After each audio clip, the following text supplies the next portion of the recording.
Good morning, good evening, everything in between. How are we all today? Hello, everyone. How are we doing? Let me know if my mic is funky, because I remembered only after I started the waiting room screen that I've changed all of my settings recently. So things might sound a little bit funky today.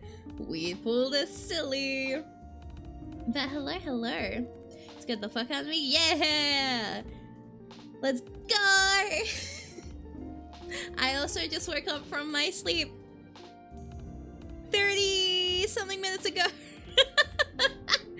Hydrate? Absolutely. Do you know I've drunk like almost 1.5 liters of water today? How crazy is that? I've been drinking like 2 liters of water a day for the like this week.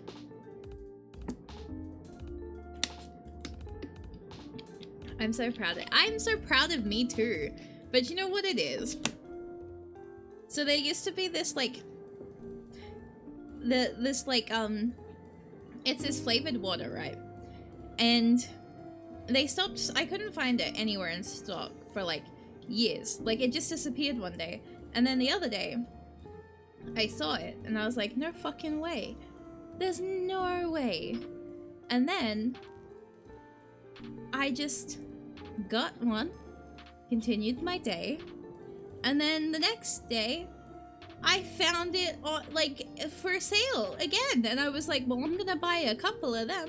So I bought a couple of them, and then I looked online and I'm now getting a pack of 20 delivered to my house tomorrow, because holy shit.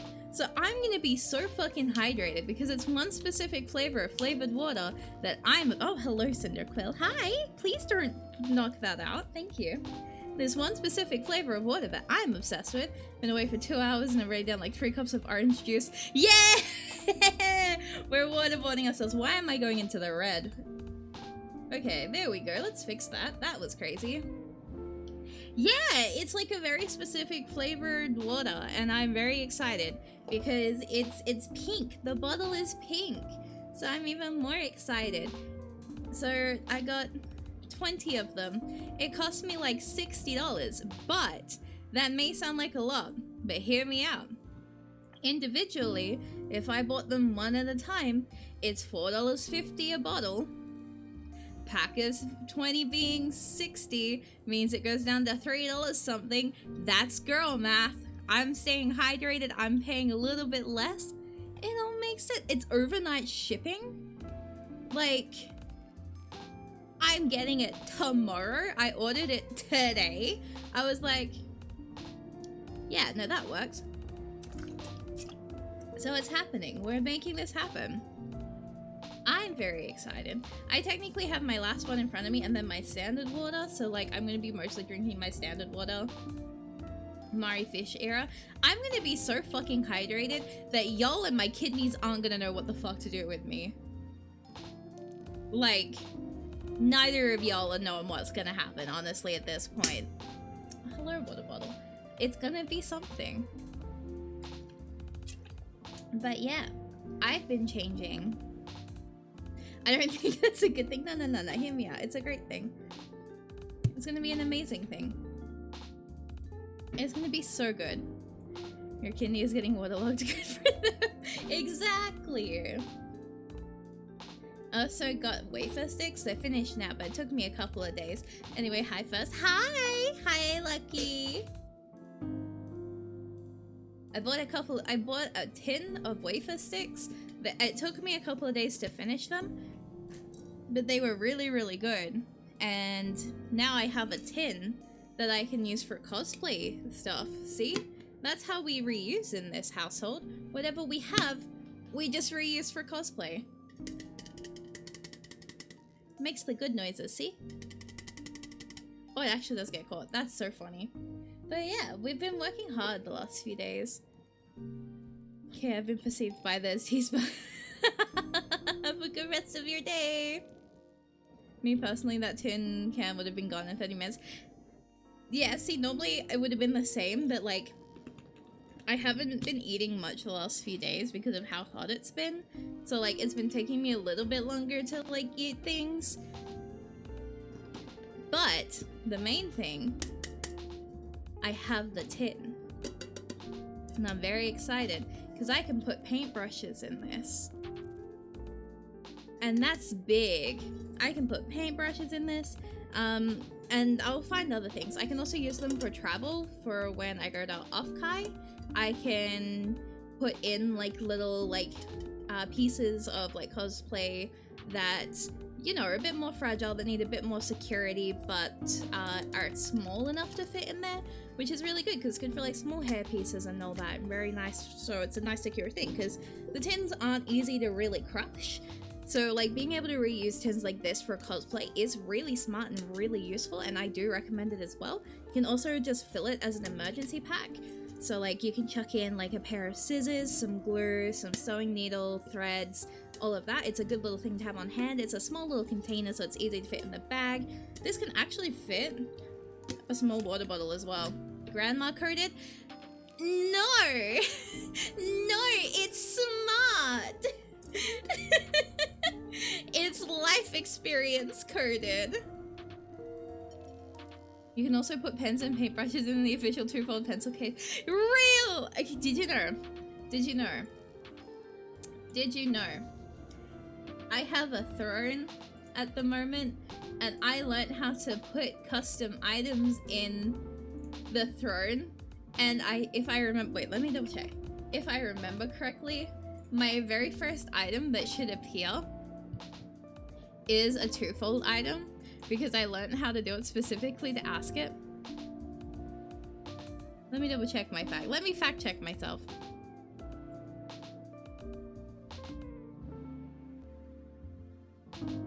It is no longer the very first item. It was the very first item. I see a leash. That is for Mr. Moot, not for me. Because it has little bunnies and moons on it. So I was like, oh my god. Someone in the Elon Discord posted a pic of their entire Twofold merch haul that has everything but the physical game. Oh my god, I want to see this later actually. I'm excited because I did order some stuff from the sale for the fest. And I finally got my notification that it's shipping recently. So I'm not going to see these things for at least another month. But I'm excited because that means it's happening in the new year. I'm going to be getting some of my goods. But yeah, there you go. It's in there. Technically, someone can purchase it, I think. I don't quite know how it works still. All I know is that it exists. I love her so much. I'm looking at her again. I love her actually. Anyway. The bread pet. I know, I looked at it, I was like, oh my god, Cinder. Imagine putting the loaf on the loaf. That would be so silly. But yeah, I have that all configured finally. Yeah, I put the PC on there as a joke. Please don't actually do that. Because everyone was like, put it on there, put it on there. And I was like, no. And then I did it as a haha. So do not. But yeah, I'm very happy with it all. Like, I cooked with all of this. And then I was learning how to do the crowdfunding versus the normal ones. So, you know, we've done some silly things lately. We've just been having a little joke around, seeing why is it shipping over 150? Because unfortunately I live in Australia.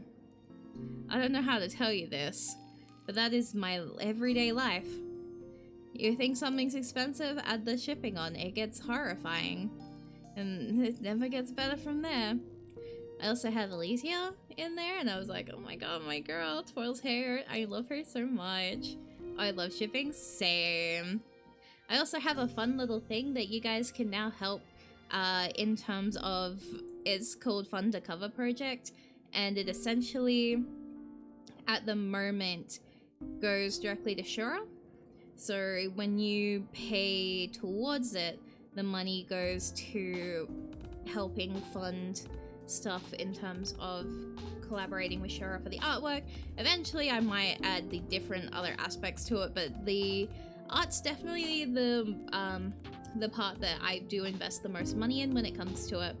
And each cover costs me between I think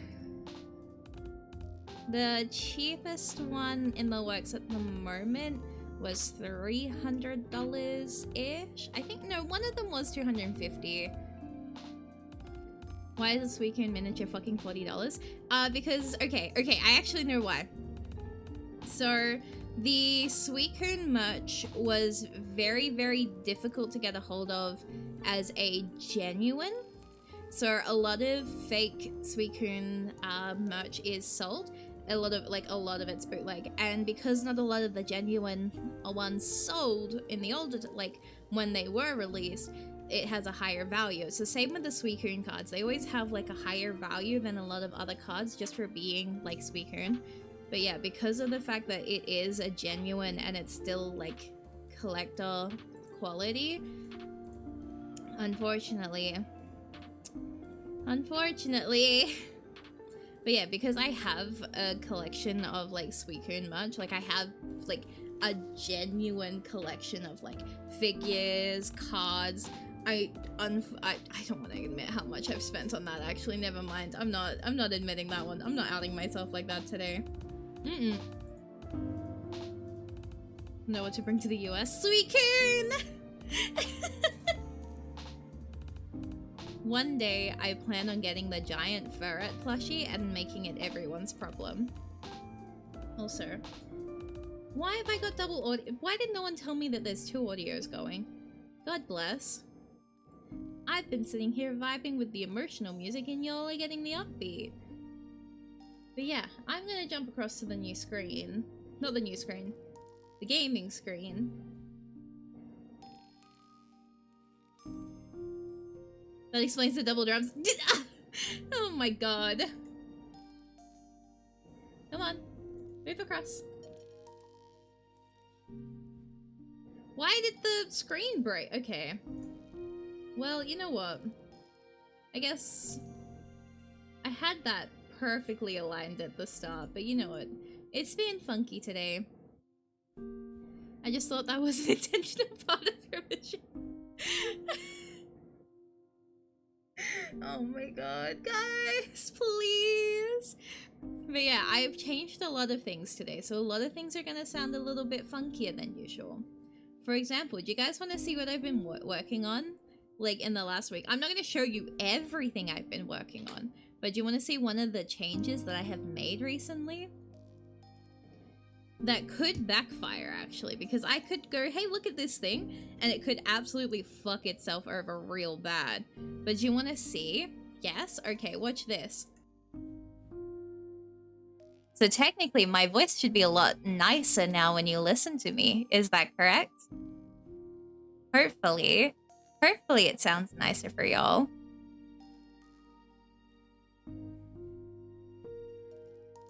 Yeah? She got that, yeah, she got that funny audio going on. But the only problem is, if I speak really loudly and like I get higher and higher and higher, it just starts tanking. And I'm like, alright, that's cool too, I guess. Crispia, yeah. So, we've been fixing our audio, because obviously, next week we need to have really good, clean audio. But it's still a bit of a work in progress. But it sounds good. Like, I've been doing the testing. It's just the fact that it likes to cut me off the second I get too excited.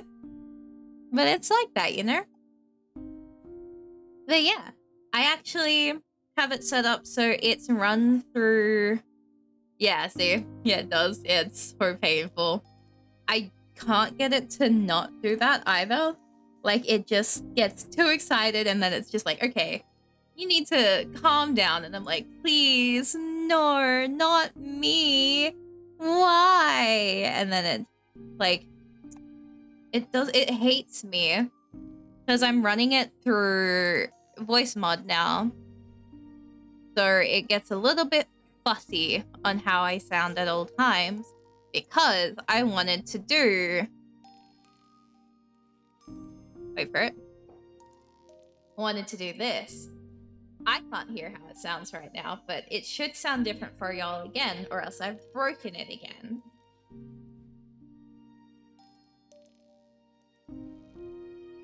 You sound lower? that should probably be fixed by doing that. But reverb, yeah. So we've done a lot of fixing of things lately. We've been cooking. I've been a little bit silly, but we've been fixing things. Let's go. So yeah, we've been doing a lot for you guys. I have no idea if the somewhat robotic tone is my speaker going broke or what. It's probably me. There's still a lot of things I need to fix. But we're trying our best with a week to go. But yeah, we've been working on a lot of things, y'all. It's gonna be crazy because now when I sing, I'm gonna sound funky. I also have really, really interesting other ones as well that I was very confused by because one of them is called Scary Teddy, and it looks interesting. Absolutely it does. Do you know what I mean? But yeah, so we did lots of fixer-uppers.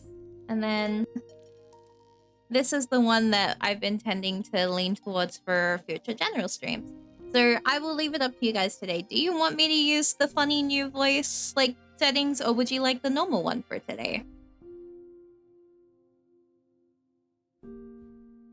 It's the big ask today.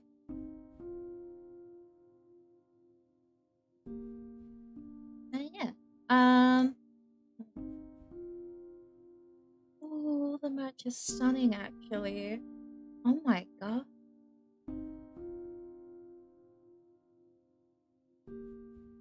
Normal? Yeah, alright, let's fucking... Hey, what's up, you guys? Isn't this great?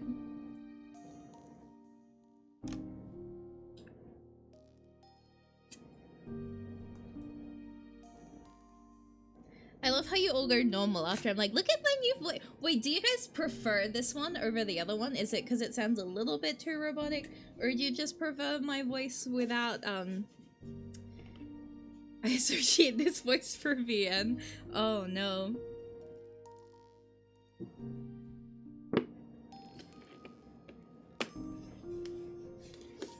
You're real for that one. I'll give you that.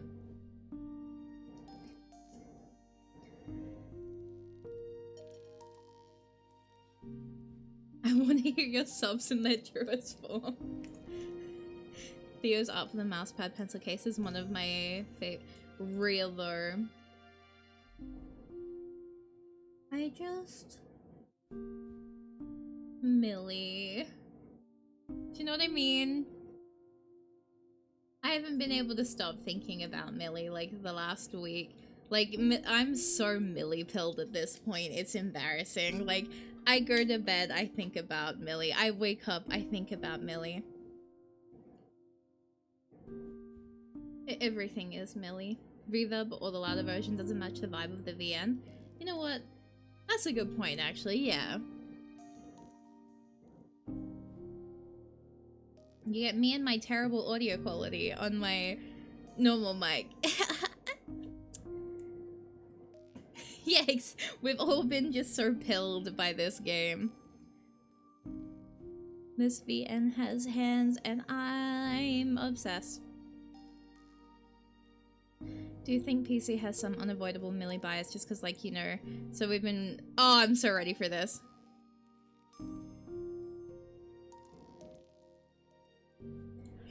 Ah, okay. Several years ago, another story was written. Content warnings can be found by clicking exclamation point on the top bar. Navigate by clicking the arrows on the top bar or using your arrow keys.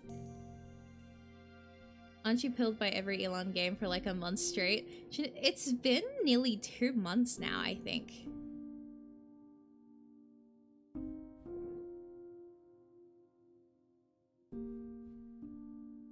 I will say,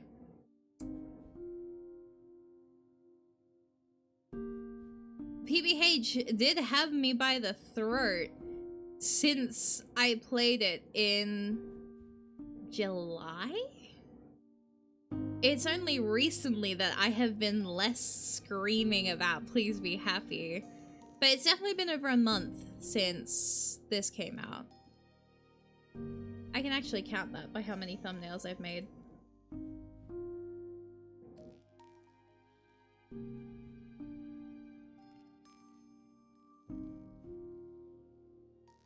I love how I'm like, I can count it by thumbnails. We're doing great.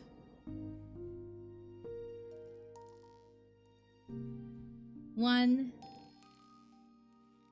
two, three, four,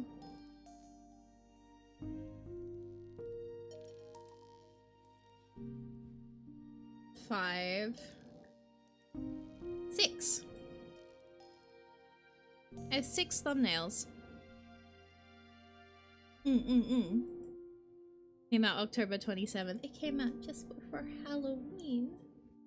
Wait, how many weeks is that now? 1, 2, 3, 4, 5, 6. Yeah, on to week 7. Look at that. That's amazing. God. Okay.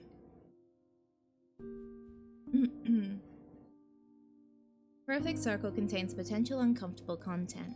Please read at your own pace. Click to reveal explicit warnings for the current scene. Pregnancy. So in this one, August is pregnant, but not visibly showing. Text reverts to fluttering sensation. I will read through all the content warnings as well for full transparency. Before every one, we will go through that because it's important.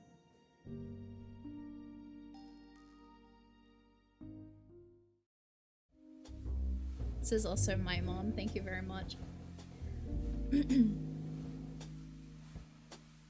August ends her day with a tired sigh, flipping the sign on the door of the diner from open to close. The Bell House seems like an entirely different restaurant after hours. She'd been here countless times as a customer, but never once experienced the peace and quiet of the place when the lights were dimmed and the last customer had long since left. She sits down at the front counter, grateful for her first chance to rest in hours. After an entire day of running back and forth, taking orders, delivering food, and cleaning tables, August feels both her muscles and mind aching. She reaches into her apron's front pockets and pulls out a wadded pile of bills, the fruits of her labor. She does her best to straighten them up as she counts the day's wages, but she's so exhausted that she half-heartedly piles them up as she goes. 5, 8, 9, 10, 15. She almost loses count when a white takeaway box and to-go cup unexpectedly drops in front of her. Ariel smiles warmly when August looks at her, taking a seat beside her. The name.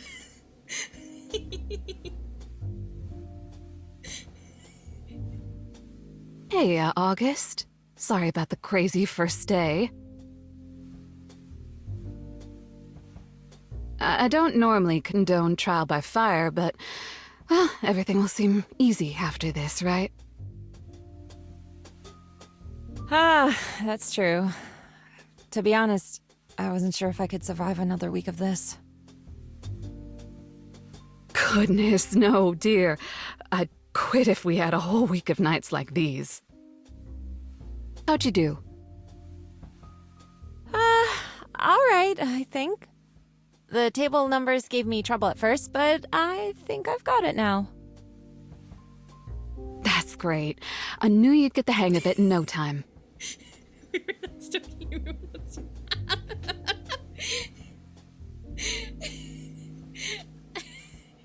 I'm just taking wins after wins after wins with this VN. Like, the name is so perfect. Ariel nods to the to-go boxes in front of her. This is yours. Remember, you'll always have a hot meal here, even if you're not working. That's very nice of you. Thank you. Of course. I'm gonna finish up cleaning up the kitchen, but you take your time. Let me know if you need anything, okay? August nods as Ariel stands up and disappears into the kitchen. She peeks into the to-go box, her favorite meal within Obviously fresh out of the kitchen. Just enjoying the laughs while they last. Once the back of it's all over for us. Real. She feels a light flutter in her stomach, a feeling she's only just started to get used to. She says another thank you to the owner, this time for the little one. August has known about her pregnancy for a month now. Since then, she's started making arrangements to the best of her ability. She is not rich, nor does she have her parents to rely on, and her boyfriend, as great as he has been for the years they've been together since high school, is still only a boyfriend. So August dropped out of college last week. Her textbooks, still in pristine condition, are sitting in a corner of her kitchen. She would go back soon, she promised to herself. For now, there was someone infinitely more important to prepare for. August puts a hand on her stomach. The fluttering begins again. August smiles to herself. This is new for her, and a little scary. But more than anything, she feels a love in her heart that she wants to nurture and protect. She dons her coat and hat once she's done eating and bids farewell to Ariel, the only other person who knows about her pregnancy, and the one who had offered her this job with a generous wage to help out. Ah! That's my parent too, everyone.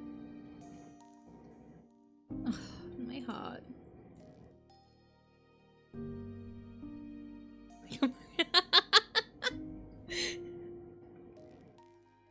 Alright, content warning. She's everyone's single mom. Real! Pregnancy. Charlie and Adelaide are pregnant. Adelaide is visibly showing, contains dialogue about sensations of kicking. The first time your dad cooked something for me, he accidentally set off the fire alarm. I'll tell you a secret. He sneaks broccoli into everything. He says it's cheating your body into eating vegetables. I like broccoli, I'm not gonna lie. Possibly controversial, I like raw broccoli. I'm just saying, broccoli is really good. What about something like Melanie?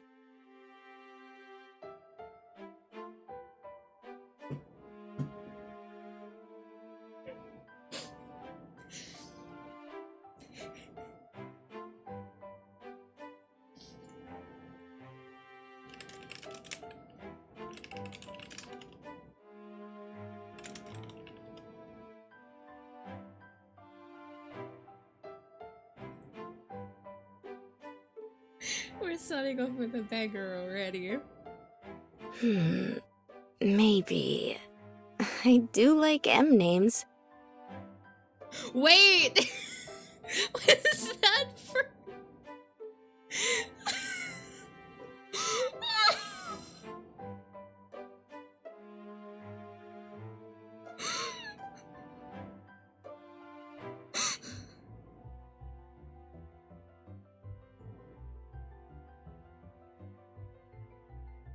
Okay.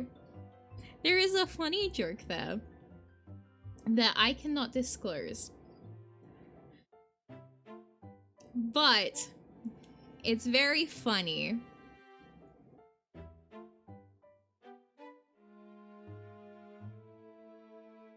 Like, no one understands it, but trust me, it's really funny. Adelaide gives Charlie a mischievous grin, and Mike chuckles a little from the other side of the kitchen. The smell of roasted vegetables and chicken fills the home. Okay. How about Marigold? Or Madeline? Stop! So, when I was deciding my name,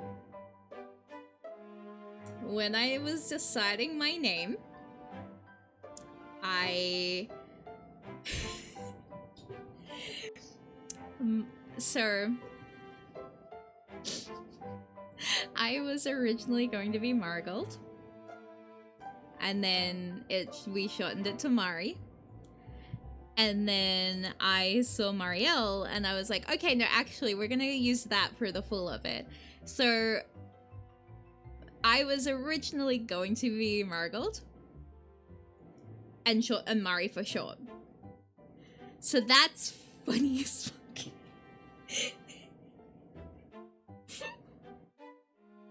I just ended up like late just before debut. We changed it to Marielle.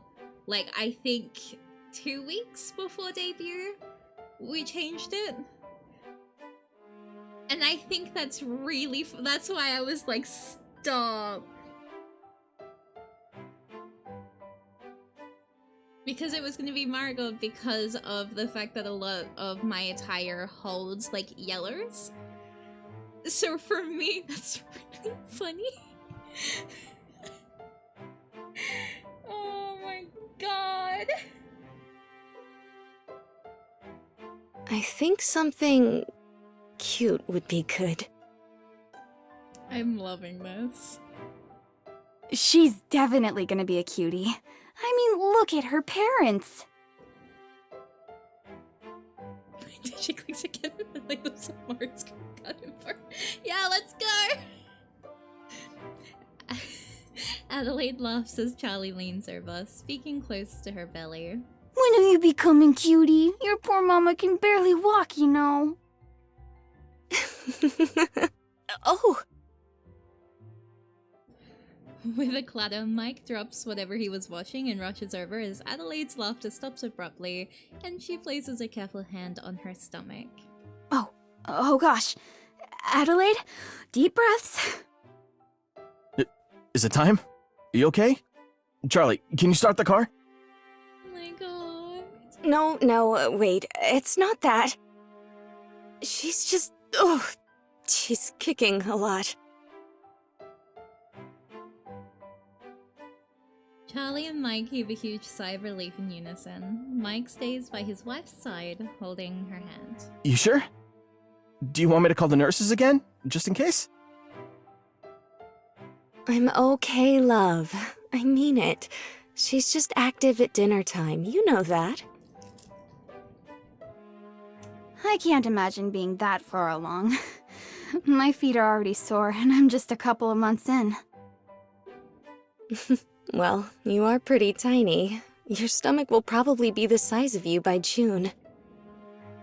I'll probably have to roll to the hospital. Oh my god. They all laugh together now. The previous scare already faded away. There are many of these now that Adelaide's due date is in just a couple weeks. Mike stands up just as the timer set on the stove begins beeping. Dinner's ready. He moves to the stove and begins fussing over the food within. Charlie smiles and leans over the table, speaking in a hushed voice. So, how's he handling it? I love their expressions, actually. Wait, I'm getting this for us. I thought, oh, it hesitated for a second. Oh. Actually, this is a good day. I sighed a little bit too loudly yesterday, and he was already grabbing the to-go bag. He's always been a worrywart. You know he packed 2 go bags? One's in the car and one's in our room. The poor nurses have fielded 50 calls in the past 3 days alone. Aw, he's so sweet. Adelaide smiles warmly and nods. Mike returns to the table, the big ceramic platter in his mitted hand steaming.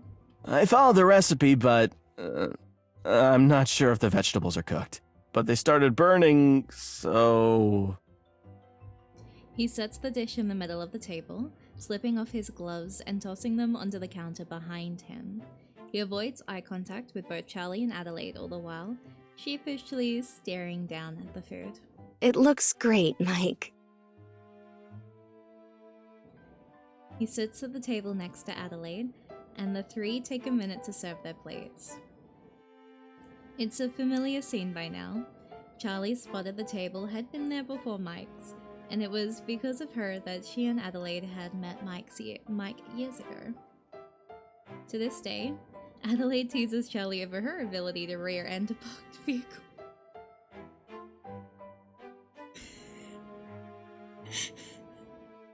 As the dinner nears its end, the three stay seated, chatting small matters over sparkling waters and picking at their plates. Adelaide keeps glancing at Charlie, trying to hide a look that her friend knows only as wants to say something. Charlie lasts about 3 seconds before finally pressing the matter. Aid? What's up? Was saying, okay, funny story about that from your last car remark. I mean, someone has hit my parked car before, but I haven't hit a parked car before, so it's like, not quite the same. It's just, you know. She pushes some vegetables on her plate around, biting her lip as she seems to revise her next sentence in her head. She looks at Mike for help. He takes a moment to fold over a napkin on the table. We wanted to offer you a room here, if you want. What? Aww. Adelaide elbows Mike with a stern but warm look.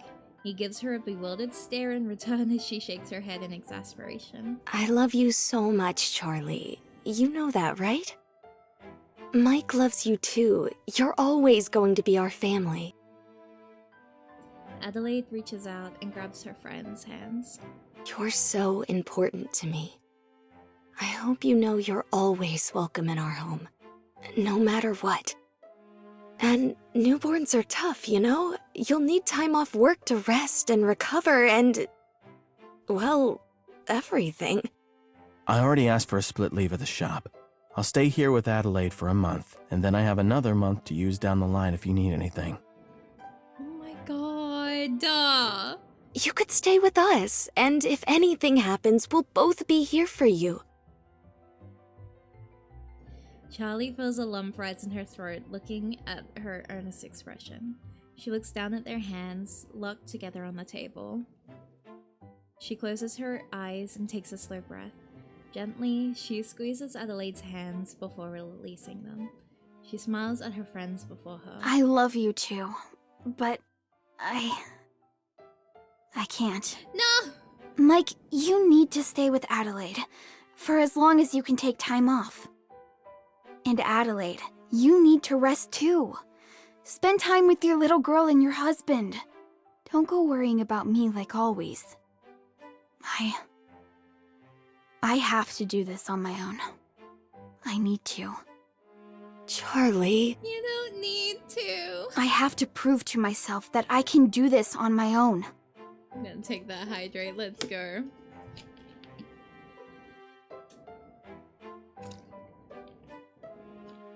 The house falls silent. Adelaide fidgets with her braid, the 100 objections spinning around in her head, dissolving whenever she looks at Charlie's soft and determined eyes. Are you sure? I am. Then... okay. Just one thing, please. Charlie nods. Adelaide reaches out her hands again to her. When Charlie takes her hands, Adelaide gestures to Mike. He puts his hands in the embrace too. You're not alone. Always remember that, okay? If you need anything, I mean anything, let us know. I don't care if it's 3 in the morning and you just want to come over and crash for an hour so you can nap. We're here for you. Charlie looks between Mike and Adelaide. Their hands hold her own firmly. She knows without a doubt in her mind that Adelaide means every word. The home is quiet, yet the overflow of love and understanding between the three seated at the kitchen table fills the silence. Millie? Huh. Wait, that's so cute. Please. Wait. So, I'm just gonna say it. I know it's probably not your direct intention with how you wrote them, but I am absolutely, like, this is giving, poly parents dynamic, and I'm living for that. I think only, like, it's like, it's soft. I love this.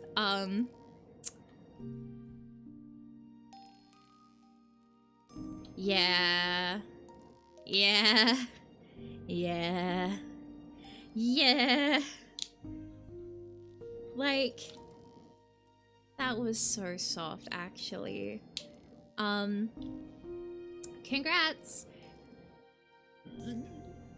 That's, look, my personal reading, I'm taking from that. She has two hands. She has two hands. Theo and I talked about how people would probably interpret it that way, and while we really love the idea of a really strong platonic love, we also think the poly read is fair and isn't one we're gonna see. I really do see the strong platonic love. Like, absolutely, that is so there. Because to love someone so effortlessly platonic is so important. I also just have a really strong bias of adoring, like, poly dynamics that are, like, just the two moms and the husband. Like, that is my weakness. Because one of my favorites, like, my eyes opening to even, like, poly in, like, media is a reading of a fictional trio from a different series, which was two moms and their goofball of a husband. Except it is that situation of, like, oh my god.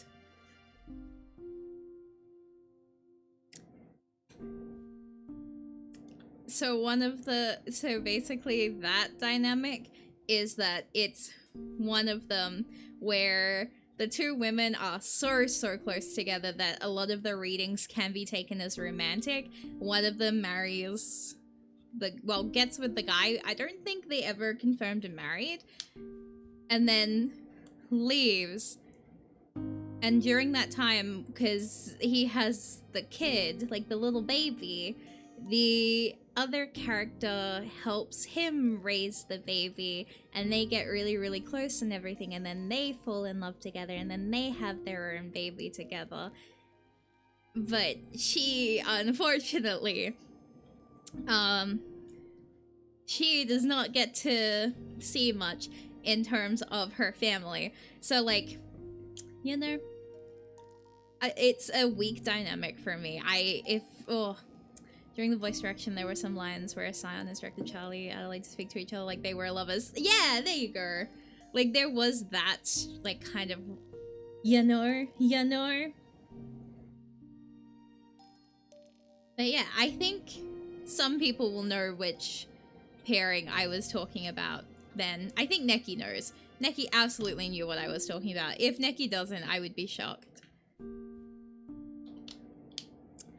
I just like when you put melts together, you know? Neki! I'm gonna put one image in your fucking DMs and then you're gonna take that back. Give me 2 seconds. Give me 2 seconds. This is important. I say poly parents and Neki doesn't even know.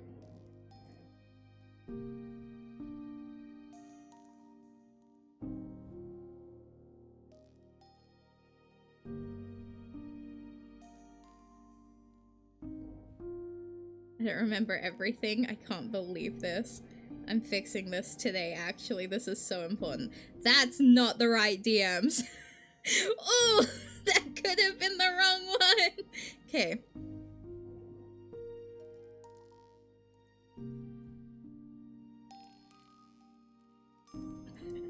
That Almost got sent to the wrong person. Oopsies.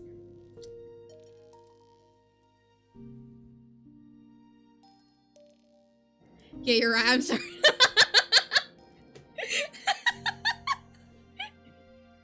There it is. God. God. You know? God. I was thinking that series, but I can't think of her. And then I'm just like, by the way, it drops this image. I love moms, you know what I mean? Like, I just love moms. I think moms deserve to be happy. I'm gonna cry here. I think this is where we start crying.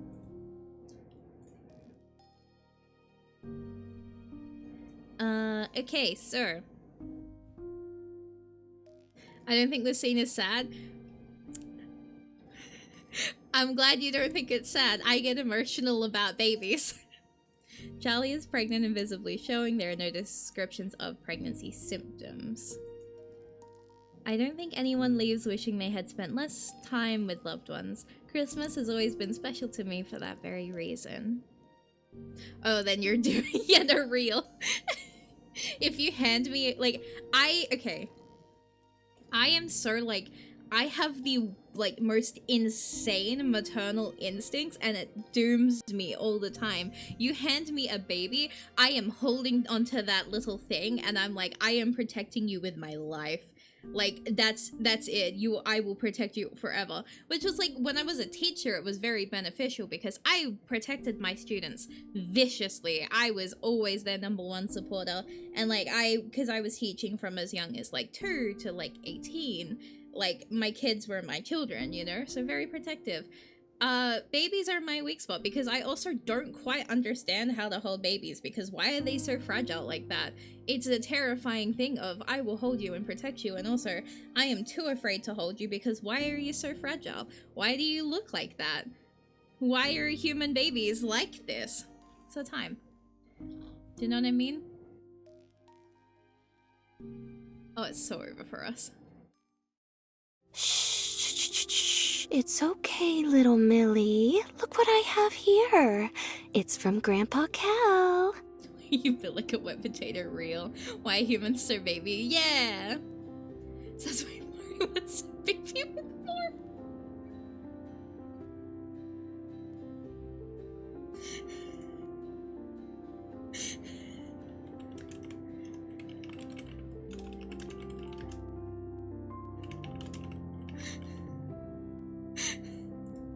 Little Elia. Okay, but that entire thing was so funny because I was like, quick, think of a name, think of a name, think of a name, and all I could think of at the time was a Ruby character that is canonically gay, and I was like, haha, drops that name.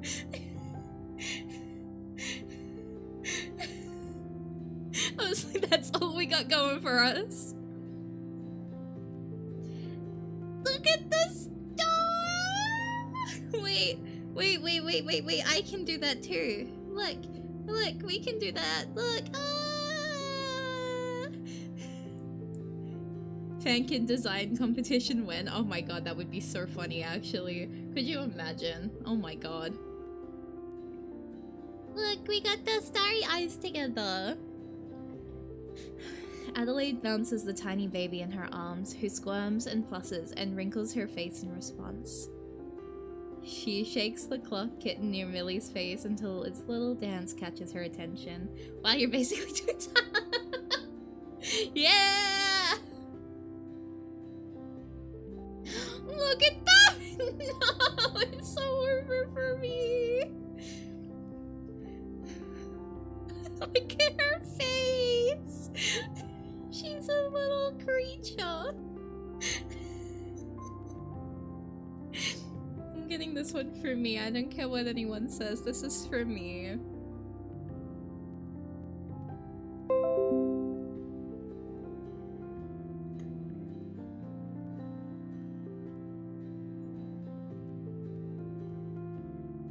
I I can't. This is so everything to me.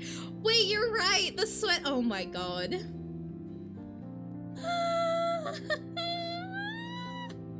I'm going insane. The baby reaches for the toy and grips it tightly with both hands. She stares at its face with huge eyes, and after a couple moments erupts into delighted giggles. Charlie looks on tenderly, rubbing her own growing belly. Her dad, Cal, sits in a nearby chair with a confident display of pride that his gift was so gleefully accepted. Oh my gosh, I can't take her. How is she so cute? She takes after her mom. Can't argue with that. The white, festive lights decorating the small living room fill it with a warm glow. A modest amount of small wrapped gifts sit under the tree in the corner of the room. Mike reaches under the tree and grabs another present at random. With a cursory glance at the name, he passes it over to Charlie. This is from us. It couldn't be from anyone else, really.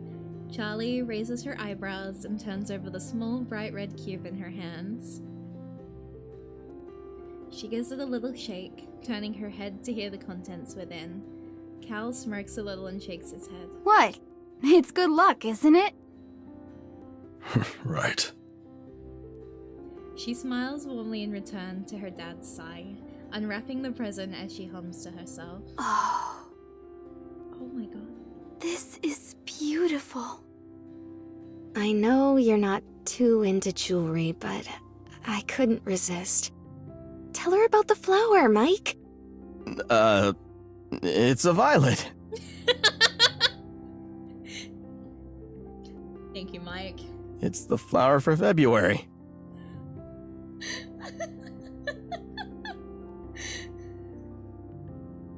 You're due the 8th, right? We thought it'd be a pretty safe bet. 8th!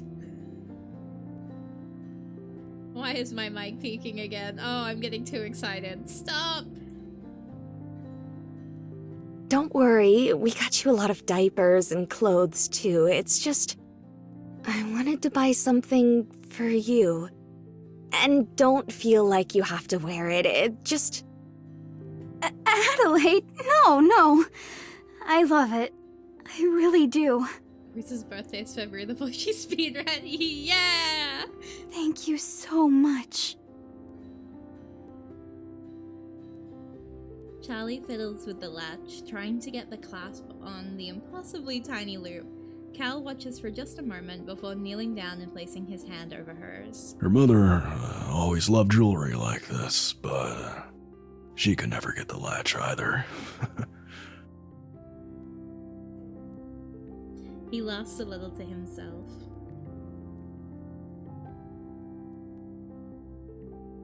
Charlie and her dad hadn't spoken much in the last few years. Not until recently. It's been slow and uneasy. Charlie didn't know how to tell him she was expecting, and her dad had never been the emotional type. But they're getting there. As Charlie looks at the bracelet on her wrist, her growing belly, and her dad's soft expression, she feels a comfort she didn't realize she's been missing. Adelaide bounces the baby in her arms as little Millie starts to lose interest in the doll, joshing her softly. Shush. Oh, why don't you let me hold her for a bit? Take a rest. She was wearing her bracelet in her... No! Okay. Hey, Millie. How's it going?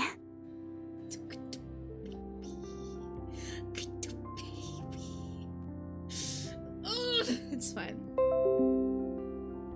This is for me.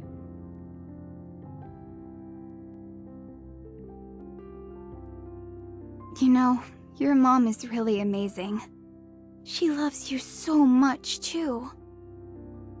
She's just the best person and working so hard, and you are too.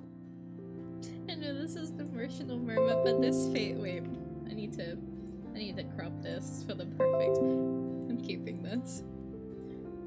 Little baby. Oh. Oh no, Charlie. Hey. Sorry. Sorry. Hormones. Among Us eyes? No! Oh my god. Wait!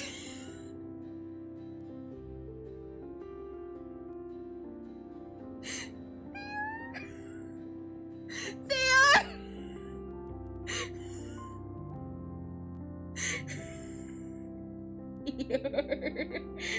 They are... There is no way.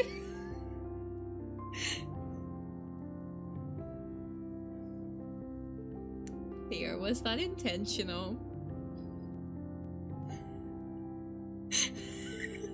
I couldn't believe Captain. I can't believe this. Just so much fun. Not the sneaky Among Us.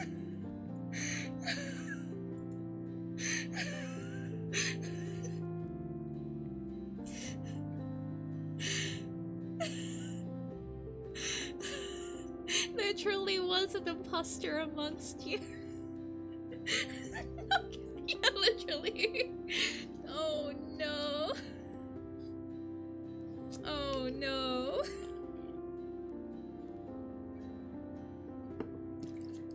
That's so funny, please. I can't believe this.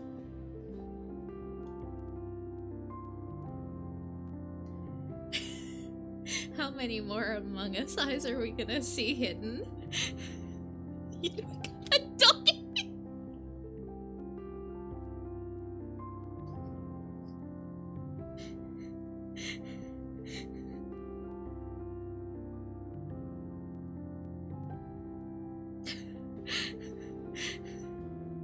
Oh no. I love all of you so much. Oh, you softy. You sure you're okay? Do you want a glass of water? Want me to take her? No, I'm really okay. I'm just happy.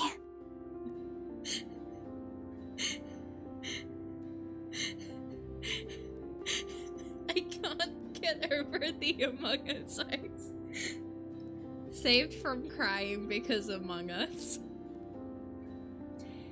She wants to expand on it, but she knows she'll just cry more if she tries. Charlie looks down at Millie with blurry eyes, letting her grab her fingers with her little hands. In just a few months, her family will grow by one more. I can't wait for you to meet Caprice, Millie. I'm sure you'll be best friends. Enjoy it while it lasts. We're having emotions.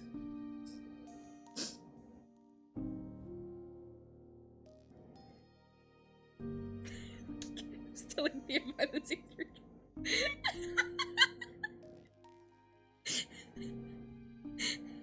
I'm so excited for y'all to find the next hidden one. Oh, Jordan. Make lots of art. Save as much of it as you can, and never lose that spark of yours to create. Art, writing, it doesn't matter as long as it's your voice.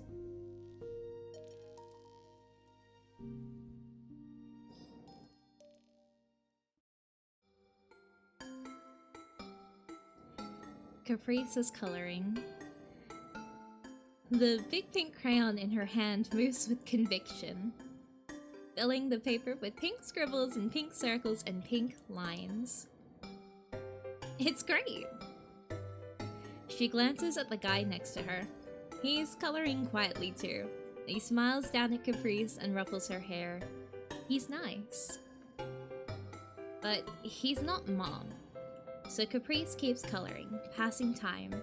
She already saw all of her favorite fish today, so there's nothing else to do. Caprice! Mom! Look! To make an entirely unique OST. Honestly, the music is such a vibe. Oh, how wonderful, honey. We'll have to frame this when we get home. Wait, what do you mean? I didn't even see the Among Us that time. What do you mean? Yes, she did it. Caprice is so happy to see her mom. She better make this picture even better if it's going to be framed. Thanks again for watching her, Sam. Can I take me back? No! I can't go back. Don't worry about it. She's the best.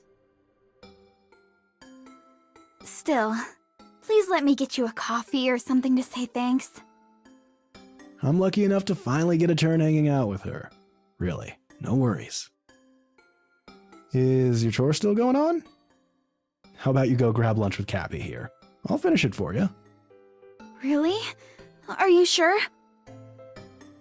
Are you sure it was another Among Us? I'm already walking away. Have fun, you two. Mari needs to enable rollback and...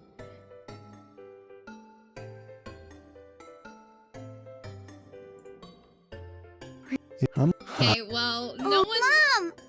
Look! When was anyone gonna tell me that any other time I messed up? What do you mean? What do you mean? Y'all! I could have been doing that the entire time? Are you kidding? Guys, this is the final stream! Y'all really left me...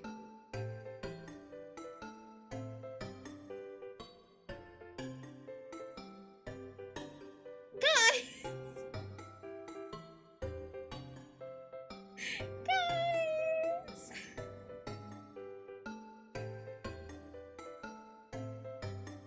I thought it was intentional. No, I'm just stupid. No. Caprice! Mom!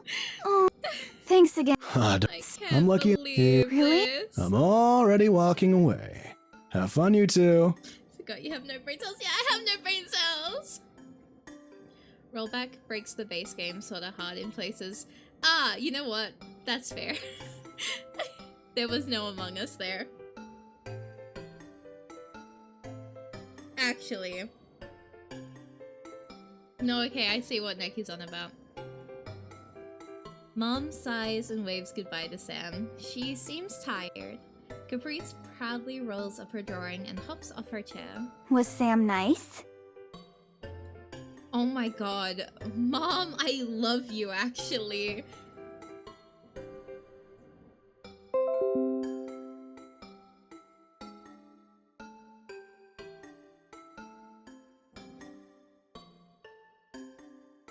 Oh my god. I am... Ma'am? Miss Ma'am? My god. Yeah, he stinks at coloring. You tell him, kid. I saw. You'll have to teach him. Her mom shorts have irresistible. Exactly! The fit is just...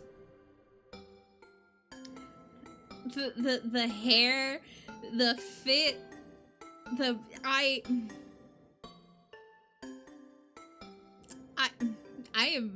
am choosing my words today, and none of them can be spoken aloud. I'll try. Caprice doubted he could ever learn. So, what do you want to eat? Mac and cheese! Mac and cheese! Hydrate, okay. Keep those clean, God is watching. Hydrating.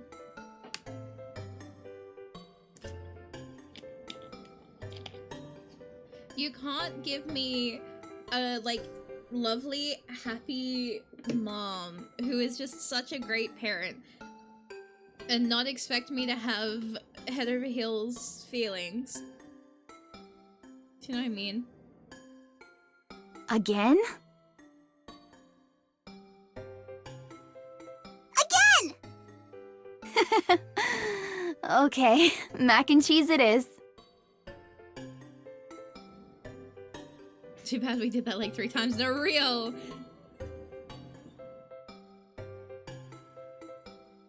Mr. Moot in the background today, please, sir. We're excited for some reason. Capri smiles. She loves when they can eat lunch together. They go to Caprice's favorite place. The inside is bright and decorated, and there's a million things to look at. Most importantly, Mom always gets her a milkshake here after lunch. Caprice looks at all the walls while her mom counts the paper to pay for the meal. Is it good?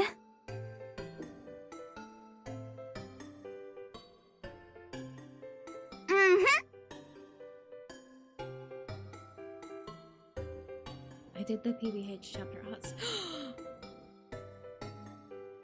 Wait.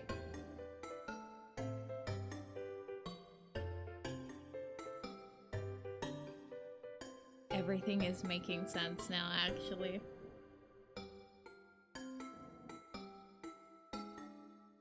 Wait.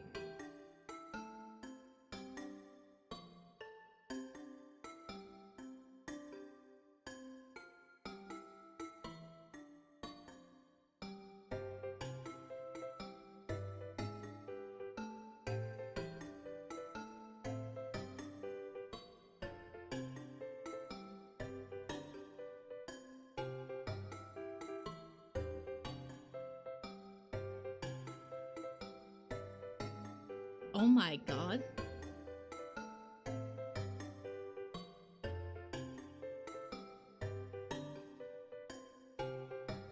I'm sorry, it just made me realize that one of my favorite Aspen pieces came from you, and that's like, that was that moment of, I'm going insane. Are you hungry, Mom? No, I'm okay. You better eat up, though, or I might just steal that milkshake anyway. Oh my goodness.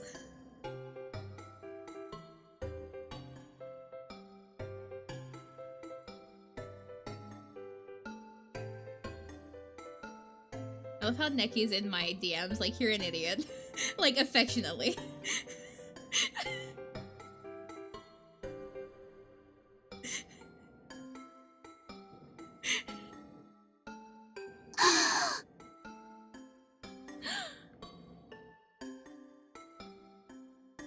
Caprice pretends to hide the milkshake, but really, she always leaves some extra for Mom. Aww.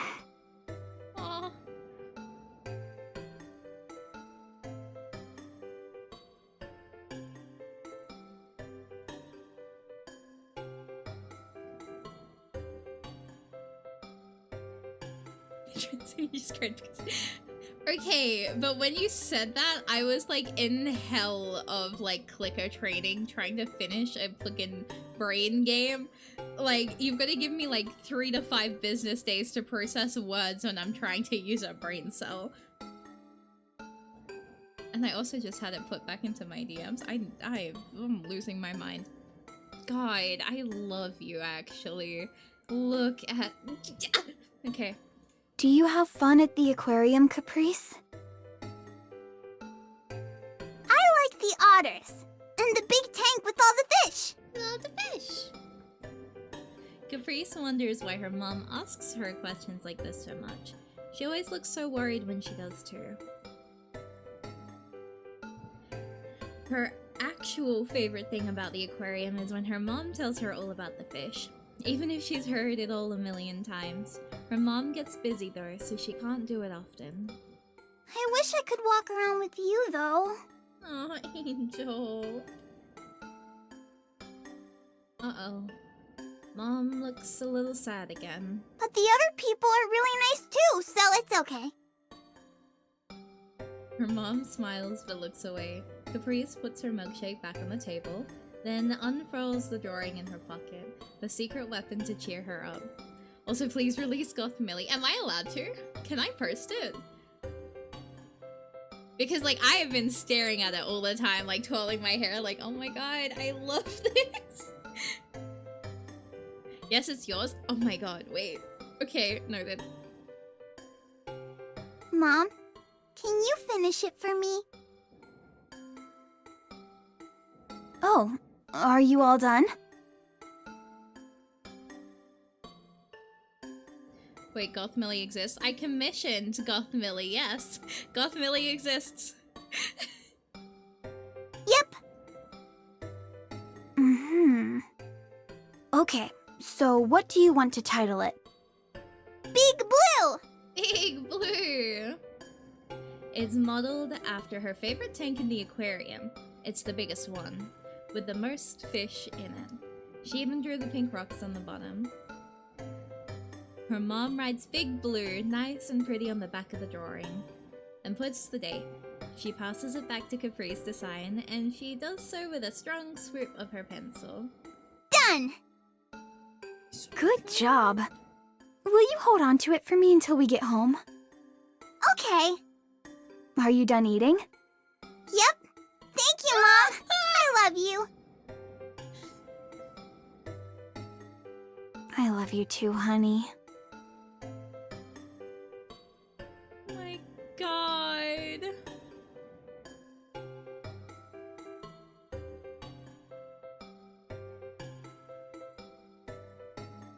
Having emotions.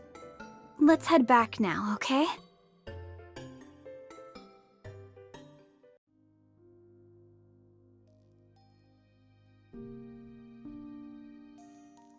I think this is where I'm gonna start crying.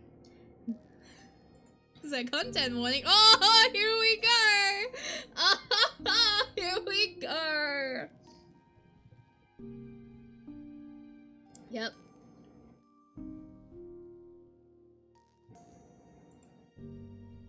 Here we go. I'm already gonna cry! Wow, this...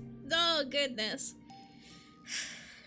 Adelaide is terminally ill. This scene deals with mortality, death, and cancer throughout text and dialogue. Okay, so, yeah. Oh. Oh. Okay.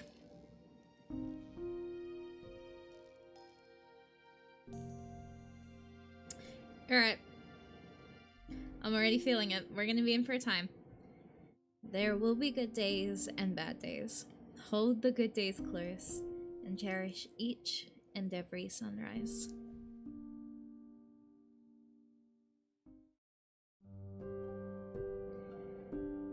Millie bounds into her home, her backpack flopping up and down on her shoulders. Spring break, she thinks to herself, nearly tripping as she kicks off her shoes. I'm home! Angel. Welcome home. I'm in the kitchen. The little stars. I'm making some fruit bowls. Go wash up, okay? Okay. Where's Mom? In the reading room, I think. Up, and up the stairs to wash up and then get her bags packed. But first... Mom, hi! Oh, Millie, welcome home. How was school? Great. It's spring break now. So I heard. Millie glances at the book in her mom's hands. She recognizes the cover. It's floated around their house for a few weeks. Every once in a while, its bright cover opened and a new edition scrolled into the pages. Compared to all her other journals, this one was definitely the nicest. But her mom, who usually filled a page or more a day, was going through this one at a glacial pace. Her mom, possibly noticing Millie's eyes trailing to the cover of the book, clears her throat and rubs the top of Millie's head. Anyway, Millie, are you excited? I already spoke to Charlie. She said she'll be by in a couple hours to pick you up. I am. Millie's been lucky enough to be able to have a sleepover at Caprice's a few times a month, and tonight is their first full weekend sleepover. Mom looks back down at the book in her hands for a moment. I've been writing this book for you, you know? I just wasn't sure when the right time would be to share it with you. But I think there is no right time. Mom smiles the way she smiles when she didn't really want to smile. Millie looks at the back cover of the book. Do you want to read it together?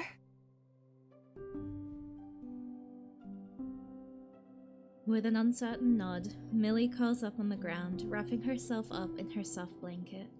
Her mom gingerly reaches down to sit as well, pressing her back against the couch and adjusting the pillows. It's as close they can get to a pillow fort nowadays, but just as cozy. Millie lays with her head snuggled up under her mom's arm, and her mom flips open to the first page of her homemade story. To those I love.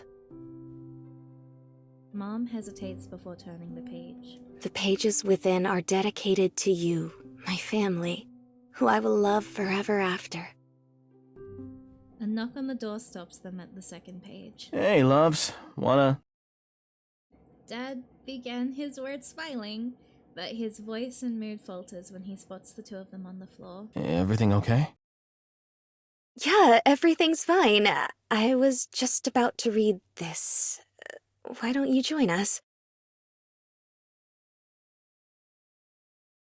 He stays quiet, placing the fruit bowls down. He steps over to where Millie and her mom are seated, hands in pockets. Adelaide, can we talk about this? Honey. Let's not do this now. Can we find something else to read? Mike, we have to talk about it sometime. I already spoke to Charlie and... But we don't need to do it now. We're fine. It's a simple procedure. It never is. And it won't be the last. Millie's old enough now. The more we dance around it, the harder it'll be for her. Millie watches her mom grabs her dad's hand and squeeze it tightly. They look at each other for just a moment, and Millie shifts a little in the uncomfortable atmosphere. Listen, honey. I need to do this while I still have the courage.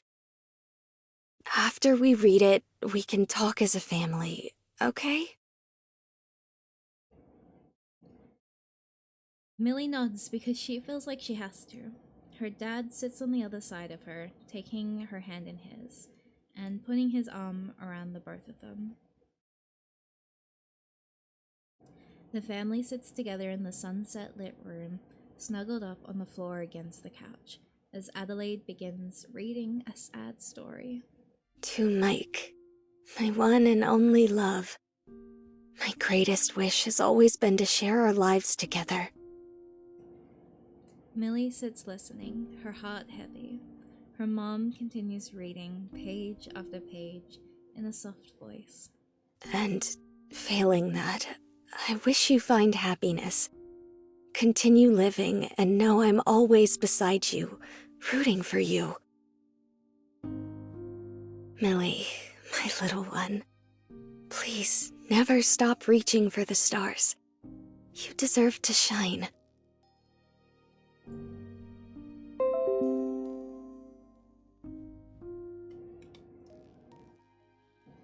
She continues, pulling Millie a bit closer, reading out her final wishes. Asking those around her to find happiness, to dare to search for it. Millie pulls her mom closer to her. Being your mom has been my life's greatest gift, and I will always love you. Even when I can't be here, I hope you know your mom is cheering you on.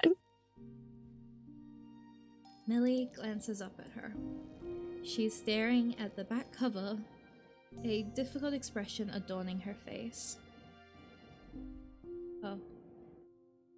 She's crying. Millie tries to make sense of the last few months, as she does usually. Millie wonders if her mom is going to be okay. Millie doesn't understand it, but a part of her thinks she won't be. Millie thinks her mom must be dying. Millie reaches up to dry her mom's tears, unaware of her own beginning to pull up. To her side, her dad is silent, but holding the three of them even tighter now.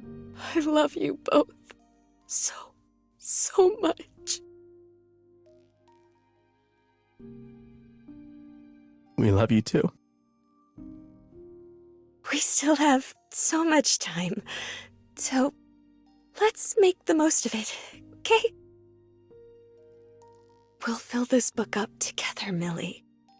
I'll write you stories and answer any questions you ask me, so you'll always have a bit of me by your side. Millie tries to say something, but nothing comes out. More tears roll down her cheeks. Her mom wipes her face. Let's keep smiling, okay? Millie nods hard against her parents' supporting shoulders. I love you, Mom. She feels her dad kiss her on the top of her head. The day passes quietly, filled with more small moments of love. The three eat fruit bowls together and laugh about nothing in particular. Millie sits with her parents as they explain what cancer is. Her mom pulls Millie in a tight hug after they finish packing her sleepover bag. When Charlie arrives to pick her up, Charlie hugs all three of them too. Caprice volunteers to bring Millie things into the car. They promise to have fun together. Millie gives her mom another bigger hug, the kind where she uses all of her strength, and wishes her good luck at the hospital. The story they read at the back of her mind. Millie looks outside the car window as they drive to Caprice's house. She'll do her best to make sure her mom can keep smiling too.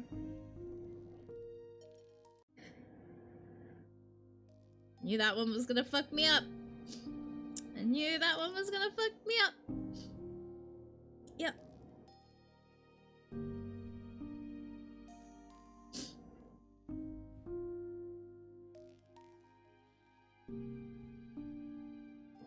Breakdancing to hide my tears, me.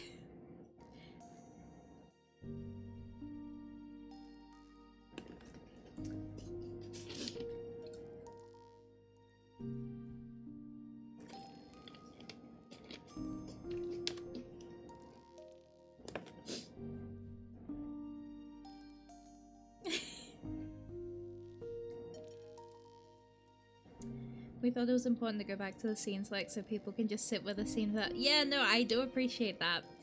I appreciate that a lot. But I can't remember who you said wrote that, but you captured everything perfectly, and there is so much there. That's really well written. Holy fuck. Ah! Theo wrote— Theo!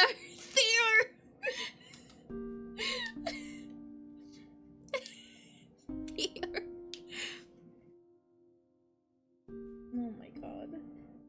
Give me a second.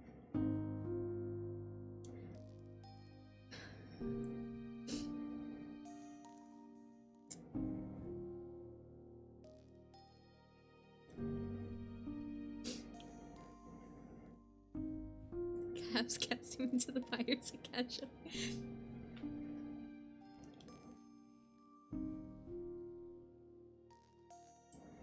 See.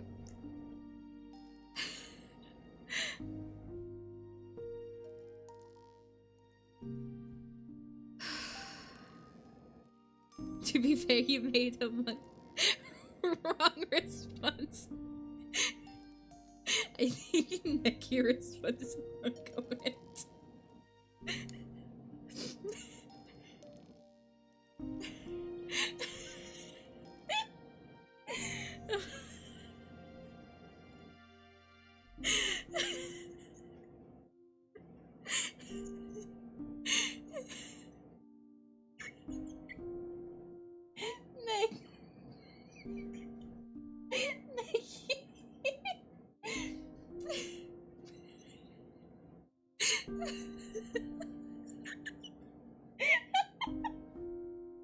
Oh no.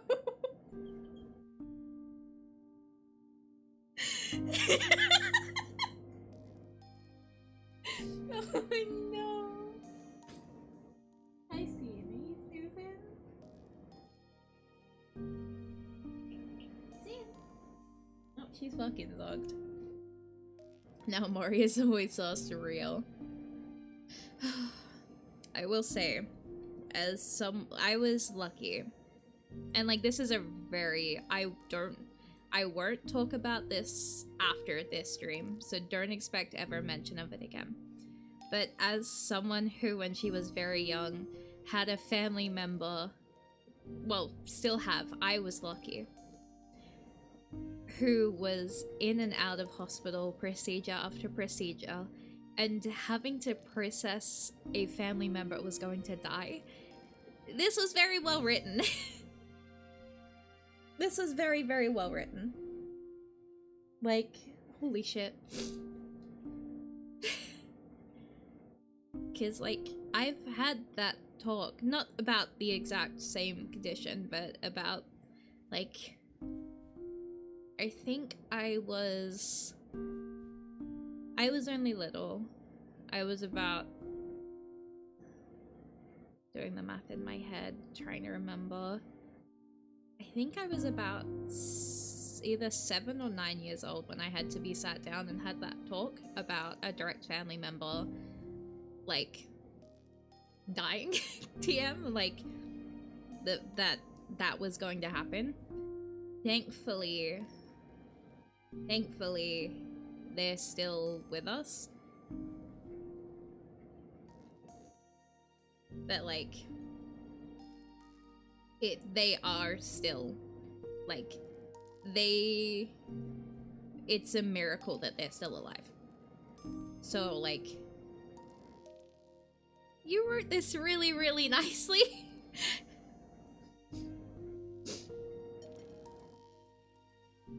My older sister got cancer when I was very young too, still with us too. A lot of the main conflict was based around dealing with the grief. PC by myself when I ran out of things to work on and still desperately needed on it forever until... The way that you guys have handled grief, it does read as people who have experienced it and can respect everything, so...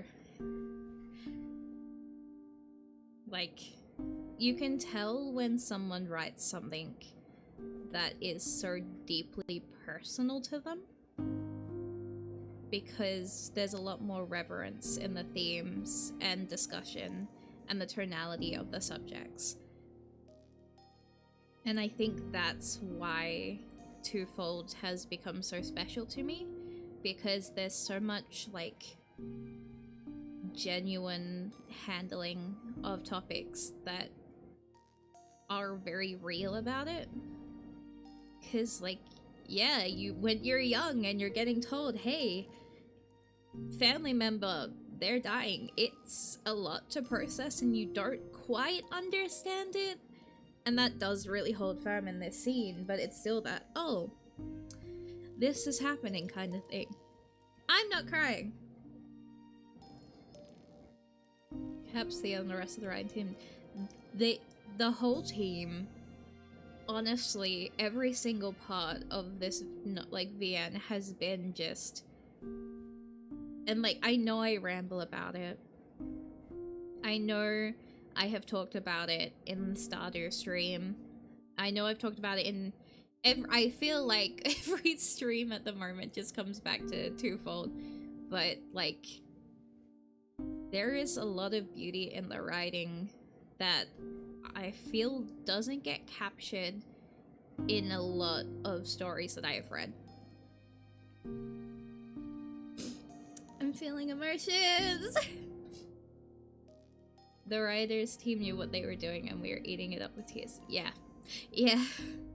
Yeah. It's... Yep.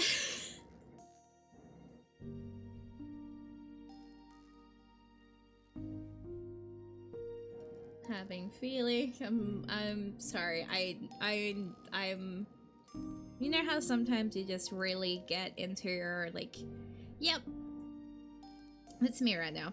Where I'm just really sitting here appreciating everything, and then I feel like I'm going silent, and then I'm like, I need to speak because I can't sit here in silence. Wasn't the intention to make PC super sad originally, but anything less felt super wrong. My own idea to make PC happy. I even told Caps, like, I don't want to give readers a sad 100% reward that'll feel bad, right? But in the end, I think... Okay. In all genuine honesty, this is everything that I wanted. As someone who went through the whole of, like, TF, this is what I wanted. Absolutely. If you've given me any kind of reward, and it was just all entirely happy, I don't think I would have been as satisfied. But what you guys have done is give, like, those gaps, the things that we want to know about. Like, you've given us that. And I think that's really what's making this for me right now. It's because we did get the really soft, like, funny, like, cute stuff. And God, I loved that. But then you give such genuine, raw content that goes through, like, because for me, I really like texts that explore themes like grief. Like, that is, like, a genuine exploration of grief and processing and moving forward with stuff like that. Like, that's my favorite kind of text. Not in the way of, like, oh, like, you know, berry trope or stuff like that. And, like, you know, the really overplayed, like, too much level. I don't like that stuff. I don't like sadness for the sake of sadness. I like sadness to fill and tell a story. It gave some closure without making the... Yeah, exactly. Like, we're getting to see them as the little ones, see how they, like, were raised, and I think that's genuinely, like, that is always something that I love, like, the idea of, and you're actually giving it to me, and I'm devouring it. Like, I am feasting today. And I think so far, throughout all of them, like, I'm looking at all of these. That's my favorite so far. It's that one, then The Flower of February, Two Halves, Raised by... After Hours, Raised by the Sea. I think at the moment, this one's definitely... And, like, I still have 2 more to go. Insane. Generally, after walking, we see the characters as our babies. So it's my hope that showing this lets people feel... Okay. I have been holding these characters like they're my babies since day one.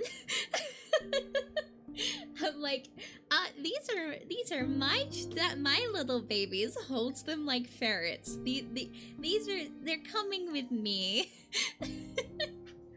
Like, the emotional attachment from day one has been insane. I think everyone can vouch that they have never seen me grow so intensely attached to, like, more than one character. Like, specifically, more than one character. Because I know for a fact all of you can go, oh, well, in this one it was this character. In this one it was this character. But it's always singular. Normally, I have 1 or 2 characters that I attach to. Do you think you can still fix? I can fix Heather, trust me. I was one of the last people to join the team, so I wasn't on the team that long.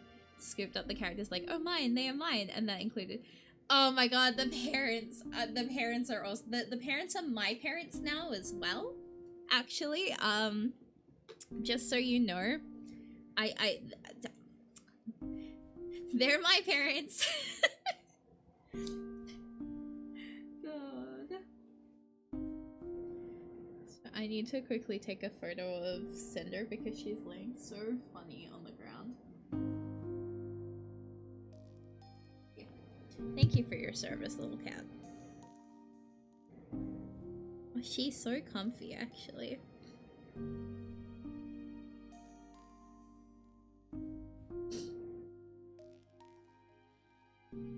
But yeah, like, I am so emotionally attached to these characters. I would do anything for them. I am so emotionally attached to, like I'm emotionally attached to all of them. I am clinging to Millie, like, I am never letting Millie go. And Haley, oh my god. And my mom's trio.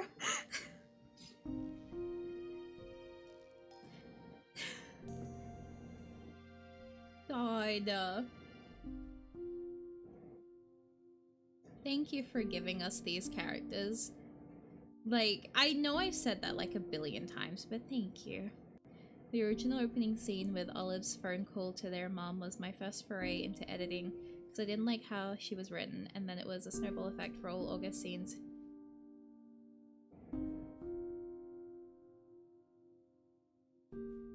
That's that scene with the phone call.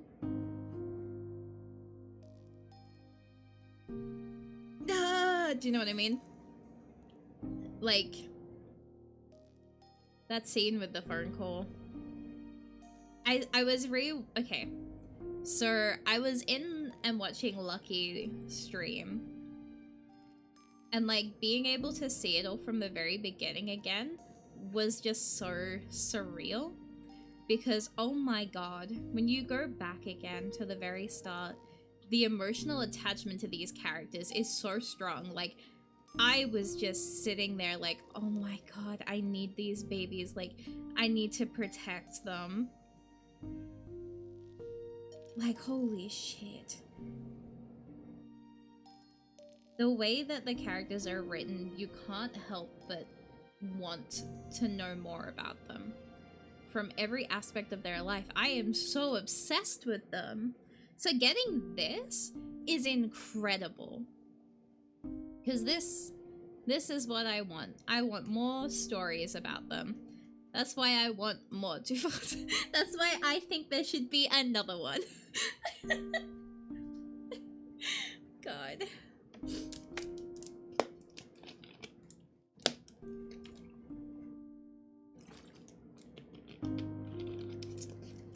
Thank you for the hydrate. Same with the phone call, honestly made my stomach churn.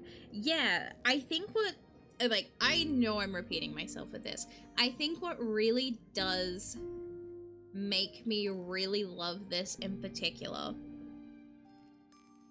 is, and like why it is so by far my favorite piece of media right now, is because it's just a real story. It is, there's no fantasy. It's just real people experiencing things that we experience, that are just trying their best to get by. I have 2 more game scripts in the oven, just need... I want to see them in their mid-30s, please! A mid-30s Millie, I would not be normal. I wouldn't be able to be normal about that one, I'm sorry. I would not be able to handle a mid-30s Millie. That would be so over for me. You're gonna give me a Millie that's like, oh my god, do you know what I mean? Like,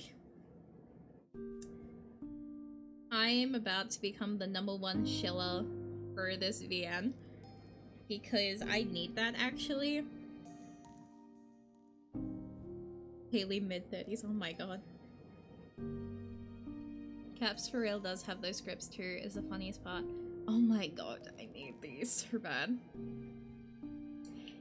I'd be interested how y'all look. Yeah, so like with that though, because there is the 2 different routes, I'm assuming it would have to canonize one route and go from there? Or would you be able to do the split route still?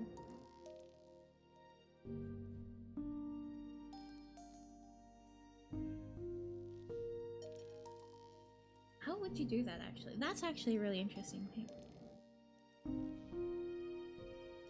Mo is immortal, please. Please.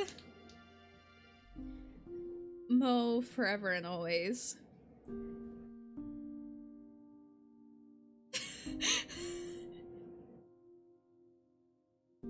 Don't worry about it. I don't want to start fires yet. Okay. Yeah, that's fair. That's very fair. Yeah, I understand that one.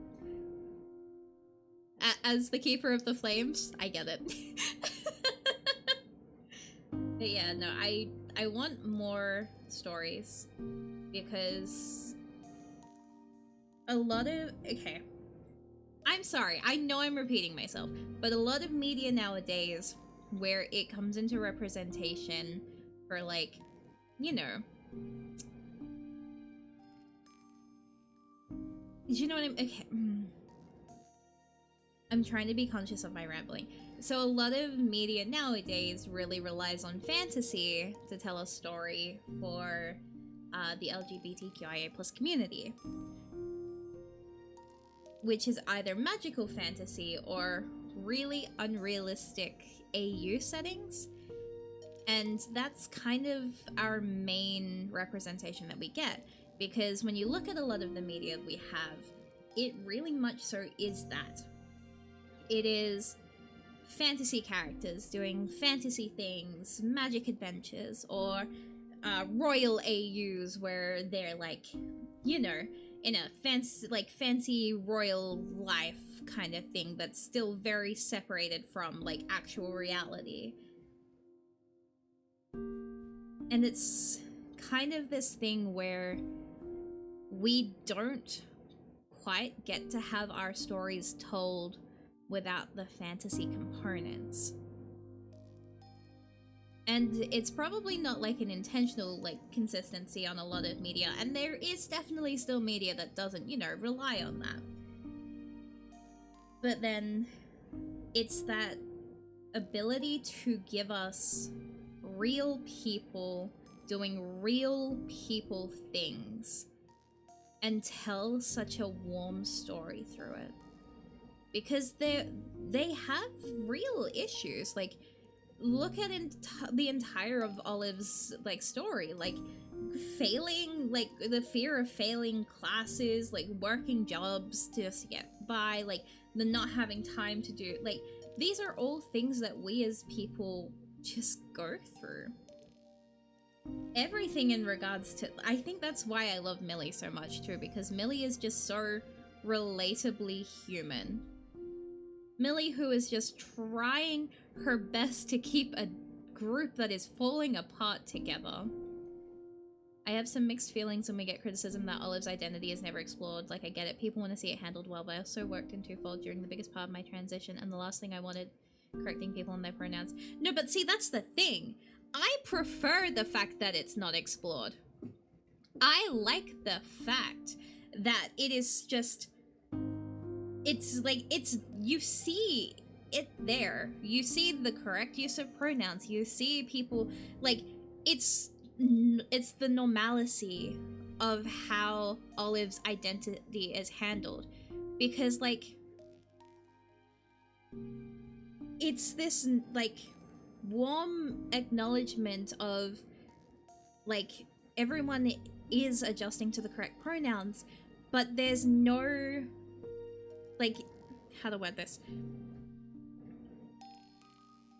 It's like, why does every media that handles a character who uses pronouns, why does there always have to be that scene? It is a thing that happens in the real world and everything, but it's also something that, like, you know, there would have been that off screen. There are still those discussions because that's just how things work. But why do we have to witness that character's discomfort in this? There are a lot to... There's a couple of moments where Charlie might go, "Oh, do you go by Ollie now?" In the Caprice Path. It can be read as a joke, so it flies over most people's heads, I think. It's meant to be small.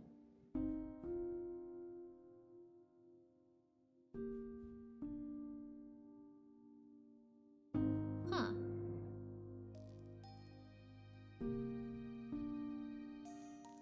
Huh. I need to go back to those scenes. Because, yeah, now that you've pointed that out.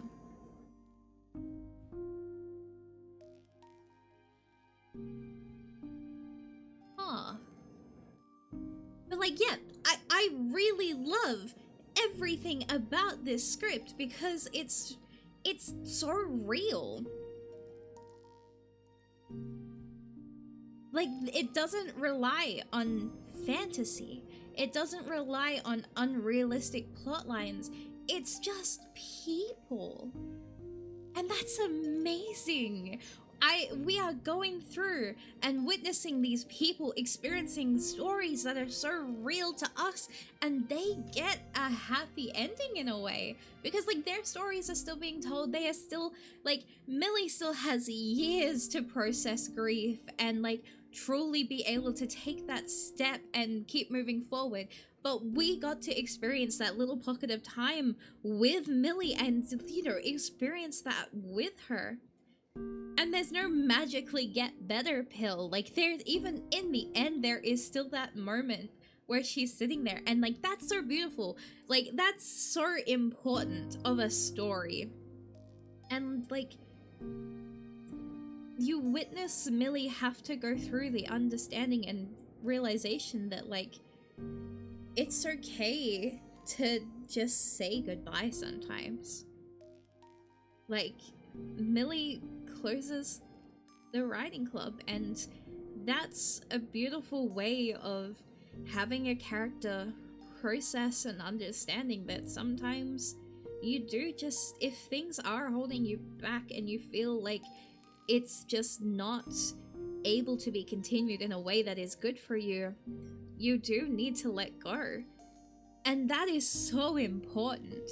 And it is done so well because there are going to be things in life where you are with a group or, like, doing something and it just weighs so heavy on you and it's not bringing you joy, and you do have to take that step away. And it hits so personally to me because holy shit. So seeing a character go through that and go, yeah, no, I'm okay with saying goodbye is genuinely incredible. And there's, like, the handling of grief and the processing of it all, but it's not done in a way that, like, thinking of words. It's hard to let go of something once was most important to you. Exactly. And healing and processing it isn't linear. You can go years and it can take one thing to set you back. And it's that being able to experience that and keep working on yourself that's so important. And I love how this entire VN just gets that right. And it's not dramatized, it's not pushed, it's not like shoved down your person to be like, this is the theme. It's so, it sits in the room. As a reader, I'm able to just welcome it in. It can take a seat and we will experience its theme softly together. It's letting the door open and letting it come in and show me just what it wants to tell me. Like, there's just no forcefulness to it. And I think that is actually lost in a lot of media. We're so intent on forcing stories to people, like, this is our themes, that we just don't get to sit down and enjoy a story that's being told. So that's why this has been so important to me. It's because, like, I just get to exist and watch their world, and I get to see everything that they're doing. I get to see their moments where they're falling apart, but they're doing their best to keep going. Like, I think about that scene on the bridge so much because, like, it's so real. It's genuinely, like,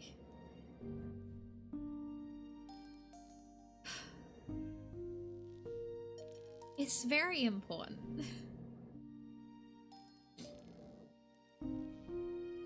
The way you used to open the door and welcome it reminded me of a spoken word poetry I loved. I know exactly which poem you're talking about because I know exactly which one. Because I know I absolutely adopted that, like, as, like, actual wording. Like...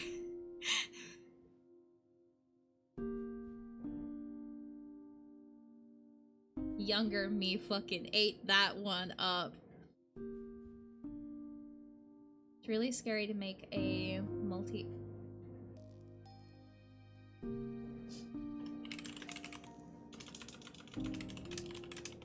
Really scary to make a multi-route the end knowing the core conflict has nothing to do with the main character and romance. I can absolutely understand why that would be scary. But the fact that it isn't makes it really stand out.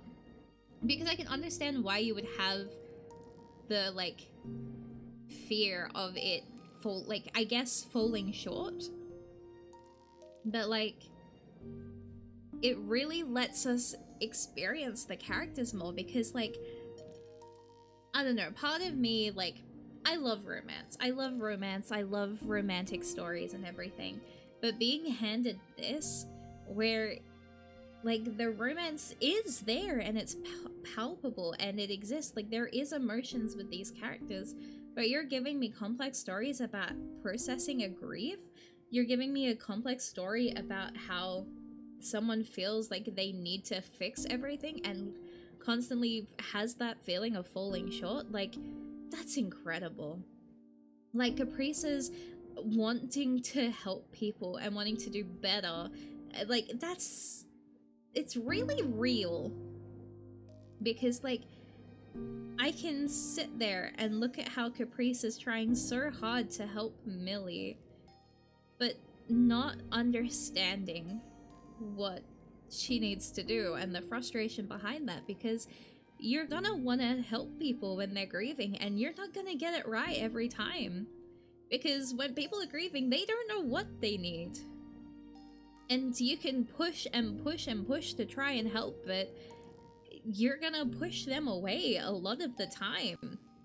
Like, that is such a real thing.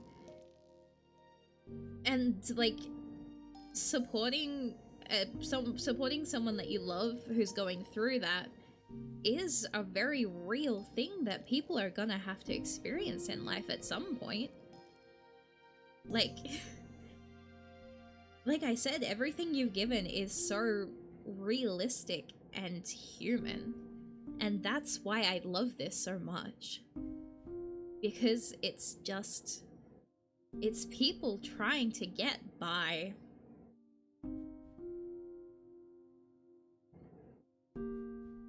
I'm rambling so much.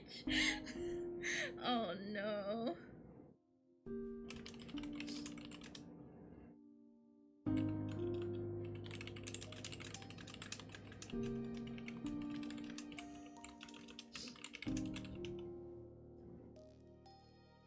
You're doing amazing, sweetie. I'm I'm fumbling the bag, sweetie.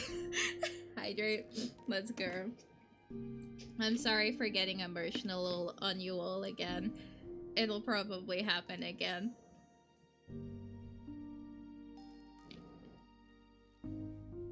We did say PC is a little shorter than a full stream's worth. Just doing your job and padding out the content. Please. God.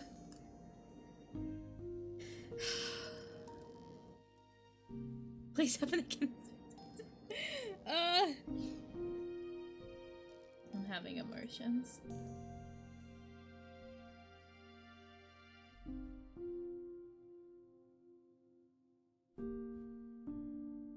Alright, let's go. Oh! Okay. Okay.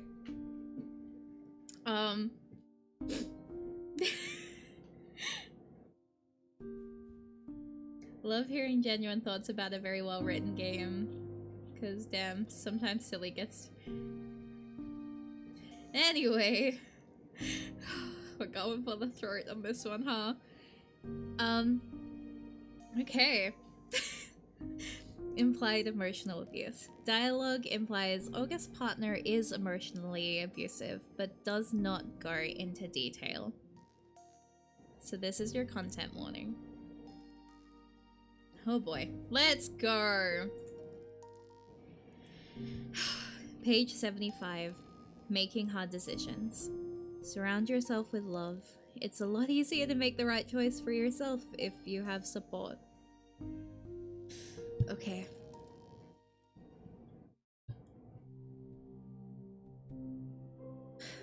Olive pushes their face deeper in their scarf. They walk slow to stay next to their mom, who doesn't seem to mind the cold as much.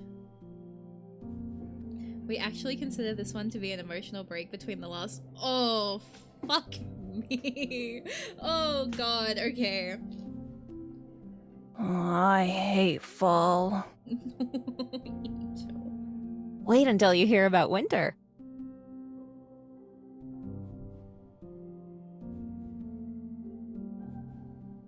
Olive sighs dramatically. The leaves cover the ground and make it impossible to spot the places where the sidewalk is broken, occasionally tripping them. The wind is way too cold and fast. The colors on the trees are way less colorful in real life than the books. They're just yellow and brown and dead. Not to mention the days get shorter, so the sun is already disappearing. It's getting colder by the minute. Olive really hates fall. We're almost there. Olive bet they still had long to go. As the streetlights come on, Olive reaches up to hold their mom's hand. They're going to Auntie Ari's restaurant. They go there for dinner a lot, especially on days like these when mom and dad fight. Why don't you tell me about your day at school? It was fine, I guess. Did you make any new friends? No. Their mom squeezes their hand supportively. I'm sure you will soon. Be positive. You're a great kid, Ollie. Ollie doesn't really want to talk about it. August! And little Olive! Come in, come in! Auntie Ari waves from the back of the restaurant. Olive waves back while their mom quickly clears off their usual table. Hey, you two. Had to get out of the house again? Yeah. You know how he is. Dad got mad about the laundry. Olive, please. That's not nice. Olive rolls her eyes and pretends to look over the kids' menu. Mom is too nice. Want me to teach him a lesson? We're fine. He's just tired. That's all. Auntie Ari exchanges a look with Olive, who shrugs. She sighs, places a hand on Mom's, and squeezes it. Are you still dropping Olive off tomorrow? You have your exams soon, right? Right. Actually, I think I'll be okay, so I'll come by for my shift instead. Olive knows Mom doesn't really have exams. Every time she says she's going to study, she opens a book for a little bit, then walks away and starts cleaning or something. She must have her reasons, though. So Olive doesn't say anything when Auntie Ari protests. August, you need to study. How many classes did you take this semester? 3? Just the one, actually. Even more reason. They go back and forth for a while. While I'm at it, are you okay, Olive? I guess. They're so... oh my god. Olive wilts under Auntie Ari's eyes. They didn't really want to get into the middle of it. Look, August, if you need the shift, of course you can come. Thank you. But please, take me up on my offer to cover it anyway. Why don't you take them out for a fun day? They're too gloomy for a kid their age. Auntie Ari pats Olive's hand and then gets up to take care of other tables. Do you want to go out tomorrow, honey? Sorry guys, this is for me.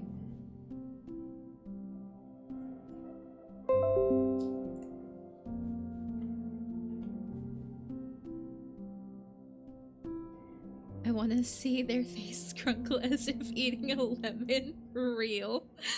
Use your work, Mom. Oh, I don't really need to. We'll be fine this month. Are you sure? You really are too serious for your age. Come on, we'll have fun! Mom pulls out a nearby newspaper. She flips through the pages.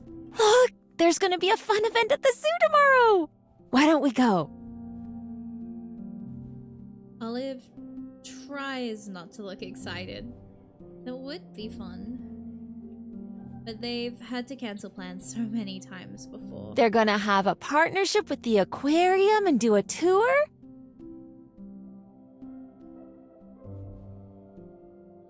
As their mom goes on, Olive shifts a little closer to look at the article despite themselves. Sorry guys, this is also for me. Thank you. I'm breaking your immersion for my reasons. She angles the article so Olive can see and continues reading. It's only a couple moments before Olive scoots up closer to her to listen. Auntie Ari doesn't say anything when she comes by with the food, as Olive chimes in on which of the events they'd like to visit. They sit together and let their food go cold, excitedly chatting about tomorrow.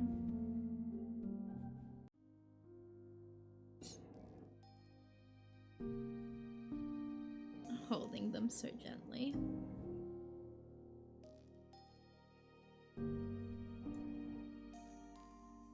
Nice and easy. Nice and easy. Oh god, communication.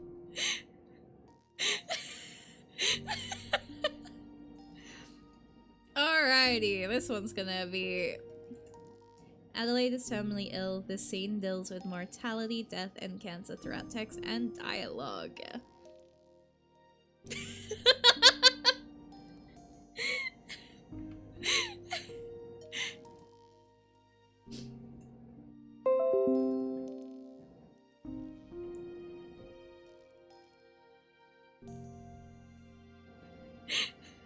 Okay. So this is your content warning. For what we wasn't here in the beginning of the stream. Did we read all the VO profiles? No?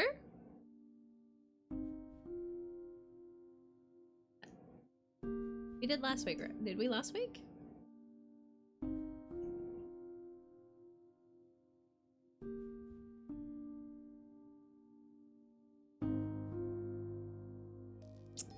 So, anyway. The sweetest, most wonderful person on earth. She's been sort of sick lately, but always finds the strength to hug Millie as tight as she can anyway. For Adelaide. Mike. Millie's dad always has snacks ready whenever she gets home from school.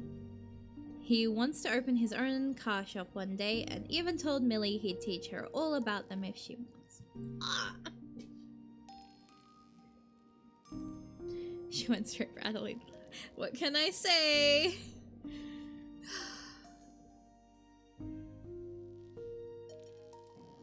Millie really likes reading stories with her mom. She's been acting especially good this year because she plans to ask Santa for a kitten for Christmas. Aww, Millie. It's fine. Olive's mom is extremely nice. Too nice. She looks tired all the time but never takes a break. Olive hopes they can help her someday. August? That's my mom.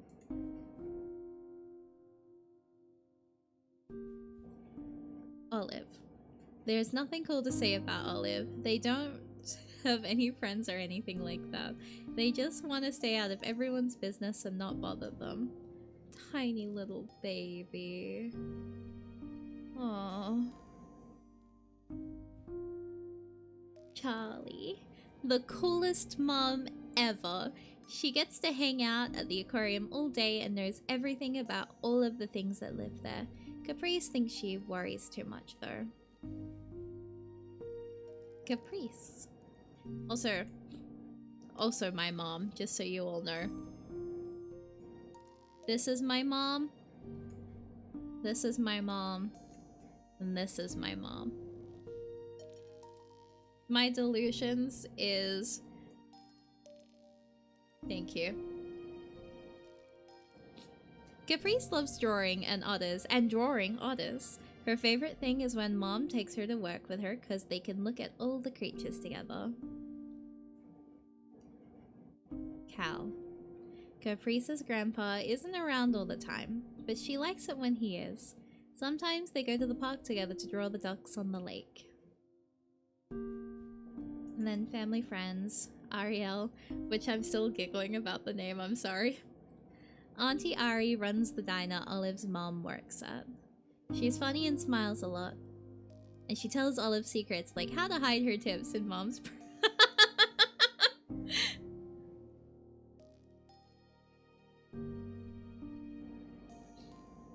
Sam fits, he stinks at coloring. Yes, Sam! You stink at coloring. God bless. That's actually really cute how that was done. Also, I see Hollis and I think of one fictional character in particular. So like, I just naturally giggle every time I say that name now. God.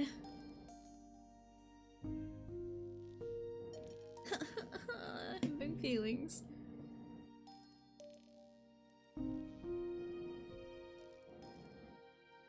Lesbian vampires.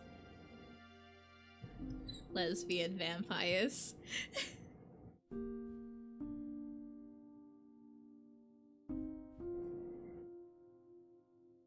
Here, do you know about lesbian vampires? Well, lesbian vampire and not lesbian, well, not vampire girlfriend. Do you know about our Lord and Savior Carmilla? And Laura Hollis?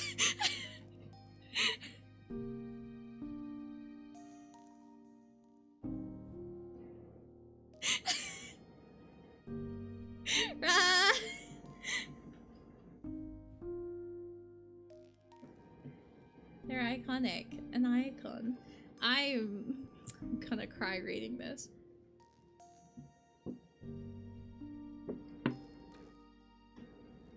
No, but let's be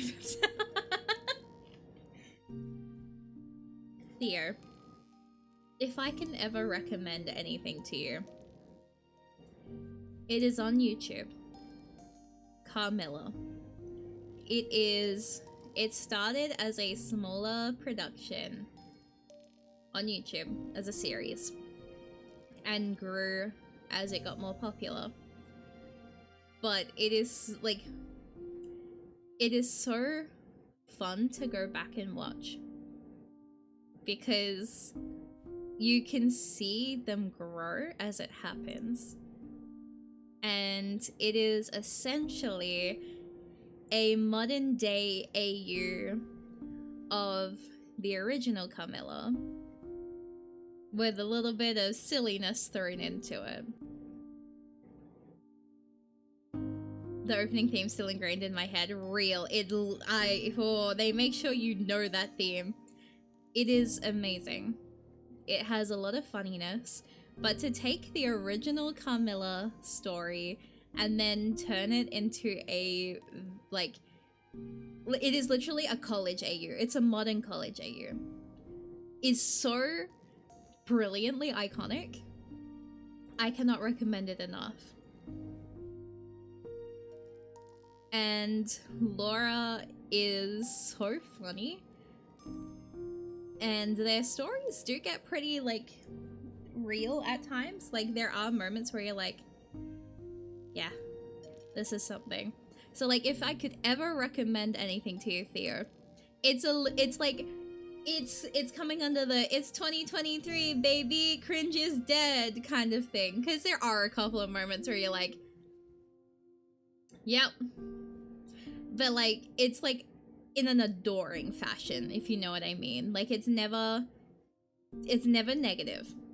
You look at it and you're like, oh yeah, you can tell that this was a passion project to start off with. And like, they did, I love cringe unironically. I mean, understandably, who doesn't? Gestures to warrior cats. But like, they got to a point where they could do like a really, really good movie, and like seeing the characters grow as they were able to have more resources is so genuinely rewarding. And I remember losing my mind at, I think it was like 5 a.m. every week as they were releasing the new episodes onto YouTube, and then messaging this girl that I was speaking to at the time, losing my mind, like, about what was happening. Like, it's so iconically women love women sapphic media. Like, there are a few things of sapphic media that I recommend and don't recommend. The Carmilla web series I will always recommend. Wholeheartedly, without a doubt. That is so important to me. It's like how I will always recommend Honkai Impact 3rd for their story, because it do be like that. And why I will always not recommend the 100. Don't watch the 100. Don't ever watch the 100. Love yourself. Watch Carmilla instead.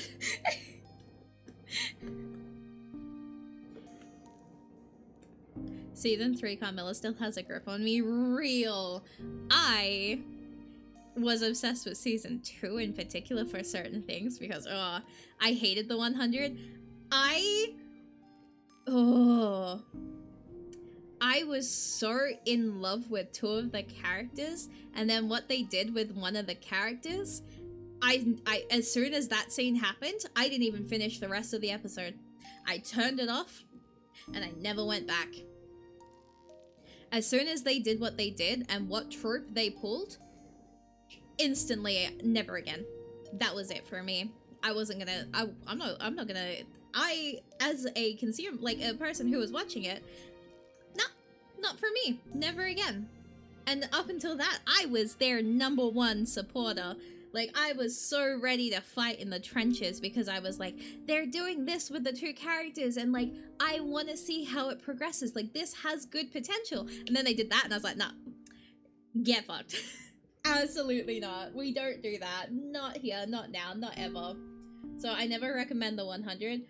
Will always recommend Carmilla. And Honkai Impact Third because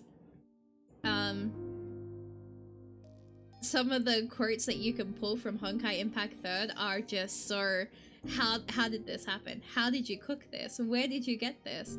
Like the if rescuing you, oh my god, if rescuing you is a sin. Duh. Elysia, Ellie and Eden, god. Like, I am very fussy. Like, you guys can see, I am very fussy when it comes to, like, sapphic content. And I'm always very careful about what I do recommend.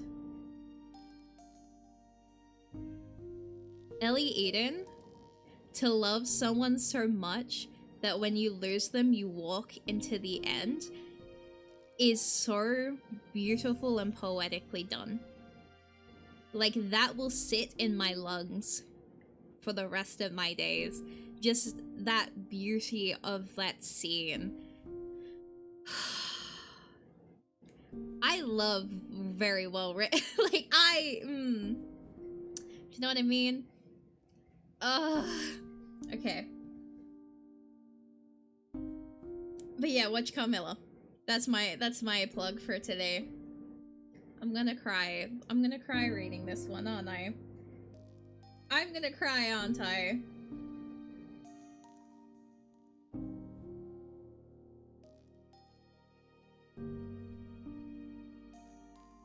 I'm gonna cry.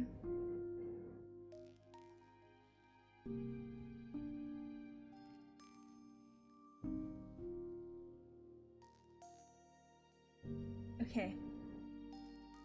You could be tough as nails. Who can say, oh, it's so over for me. Don't cry, look at your DMs.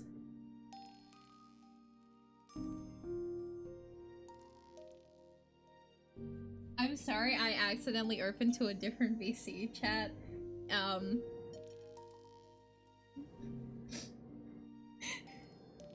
What the fuck am I staring at right now?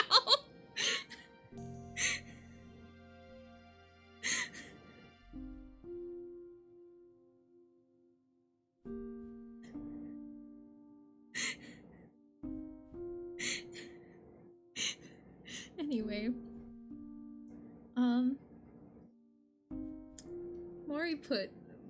Mori put goods in my DMs. I'm gonna cry. This is her. Oh my god, I'm getting it from everyone right now. Oh my god. Okay, let's do this. Okay. Why don't you go ask them to play? Olive sits on the swing, their legs half-hearted kicks, the only thing pushing them at all. Their mom gestures to the two girls playing across the park, tilting her head towards them all the while. Oh my god, no way. It's okay. I don't really want to. Oh, don't give me that, sweetie. What's wrong? If they wanted to play with me, they'd ask. I'll just bother them. Oh, sweetie. Honey.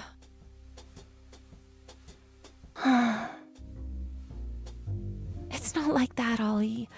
You have to put yourself out there. On cue, the shorter of the two girls suddenly points at the two on the swing, speaking loudly to her mom. When her mom nods, she and the other girl dash over. Wanna play obstacle course? Oh my god. Okay. Look at them! It's fine. Awesome! Awesome. I'm Caprice, and this is Millie, my bestest friend. Bestest friend. Oh. August nudges Olive. I'm Olive. That's a nice name. Ah! It is a nice name. You're so right, baby.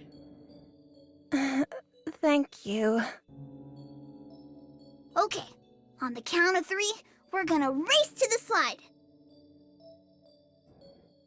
Olive is half dragged away by the two girls as Caprice explains the course, holding onto their hand tightly. I'll be back soon. Have fun!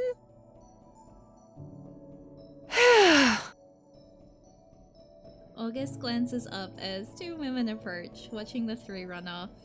She makes friends everywhere she goes. You should see how she is when she assists on the tours. Every guest pays more attention to her than the aquarium. That sounds like good business. The two greet August with a pair of warm smiles as their small talk winds down. Hi, I'm Caprice's mom. This is Adelaide, my bestest friend. Is this where the crack ship comes from? Because, like... Nice to meet you. Oh, you too. I'm August. Both Olive and August pass the time together with their new friends. Go, go, go! As Olive stumbles over their own feet, Caprice quickly overtakes their lead and continues dashing ahead. Around the tree! That's the last one! The two run, tagging a tree and quickly switching back to rush towards Millie. She waves her hands excitedly. Caprice wins!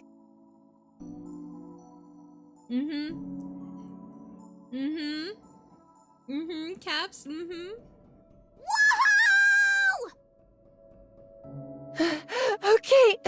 Okay, you win!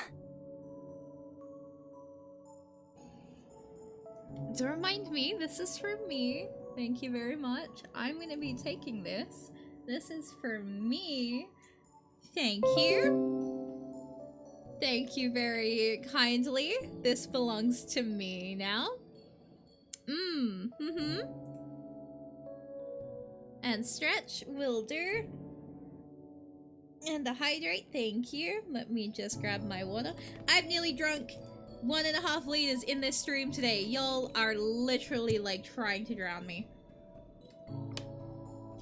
This bottle was full. It is nearly empty. Please, for the love of God.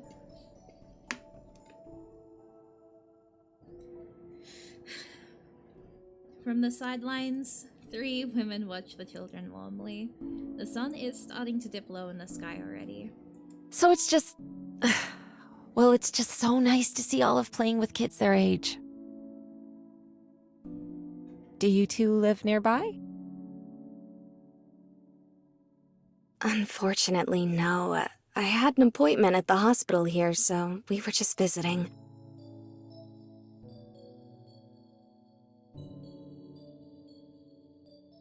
Oh, I'm sorry to hear that.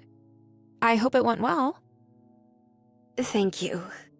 I hope so too. Olive stands at the end of the park, yelling impromptu rules for the race at Millie and Caprice as they run around now. Well, thank you, both of you, for the conversation. Seeing Olive like this is kind of bittersweet. I wish it could last longer. But speaking of, we should probably head back. I have a shift tonight. Good luck. Night shifts must be tough. Well, it's busier, but the clientele is more patient. It was so nice talking to you. Good luck with everything, alright?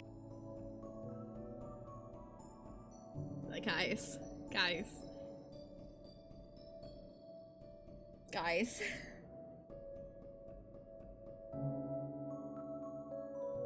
I'm not God's strongest soldier right now. This is where the crack ship. Yep.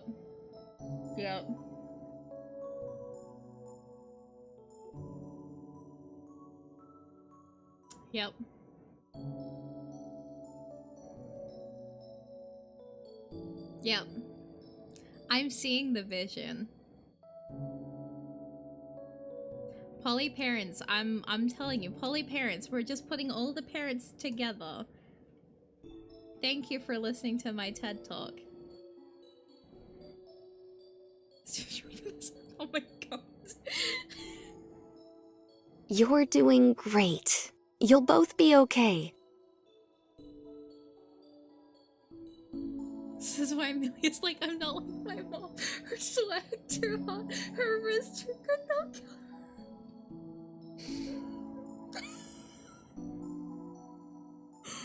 No.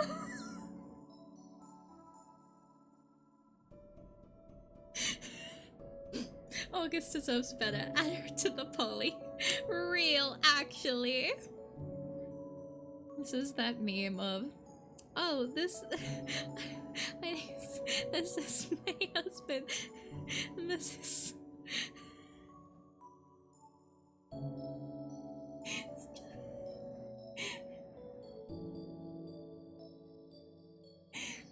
oh no.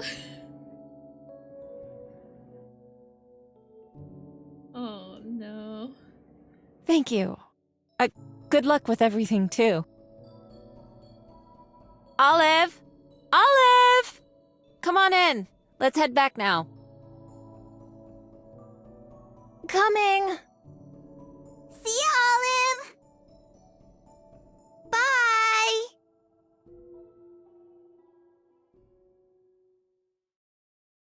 Though sad to see their new friend go, Caprice and Millie continued to play for a while longer. Oh! No! Look at them! They're so zonked! They've absolutely zonked the fuck out. Oh my god. Oh, they're so eepy. God's eepiest soldiers, actually. Oh my god. Oh my heart.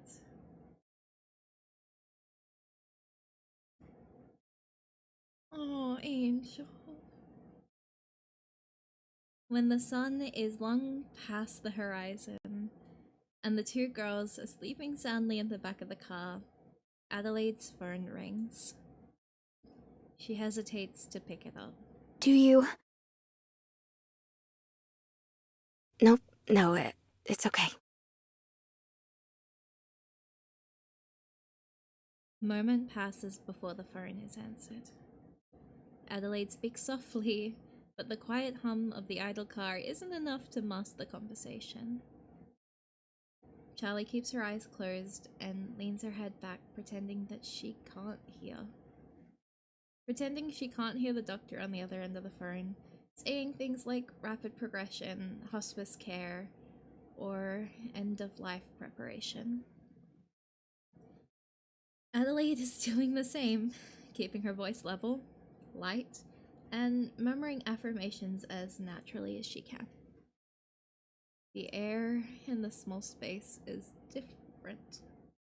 The only connection between the two in this moment, the only thing separating this from any other phone call, are the tears welling up in both their eyes.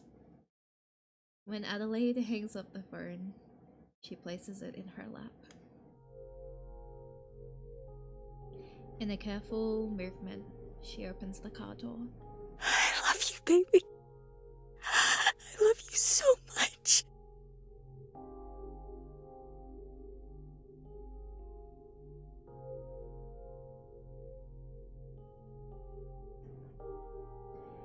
Adelaide brushes some hair out of her face, careful not to wake her. Millie stares ever so slightly, murmuring sleepily.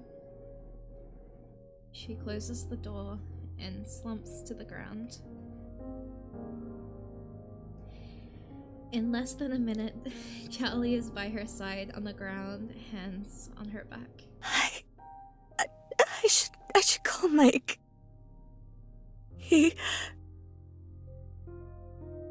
Charlie holds her as Adelaide's shaking hands try to reach for her phone, to speak to her husband, who is undoubtedly waiting by his phone at work. Take a minute, Aid. Just... Charlie, what am I gonna do?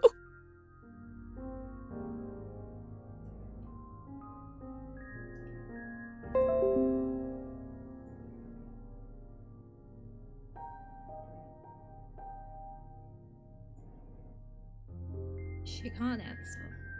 Adelaide knows that, but she repeats the question as sobs rack her body and her friend pulls her into a hug.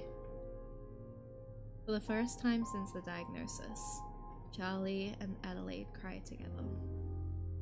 Neither has the strength to be the strong one right now, the one who can sit and listen. And time passes as their tears slow. Adelaide manages to pull herself away from Charlie long enough to call Mike. To cry all over again as she fails to repeat the news and hand the phone over to Charlie to tell him where they're parked so he can leave work now. Charlie takes care to roll down the windows and cut the engine to let the kids sleep. She meets Adelaide at the front of the car, sitting on the concrete parking stop next to her. Neither is sure what to say, but Adelaide manages to speak first. I'm sorry. Aid, don't. I'm so sorry, Charlie. I don't want to leave you alone. Aid, please don't. I know you don't. It's not fair.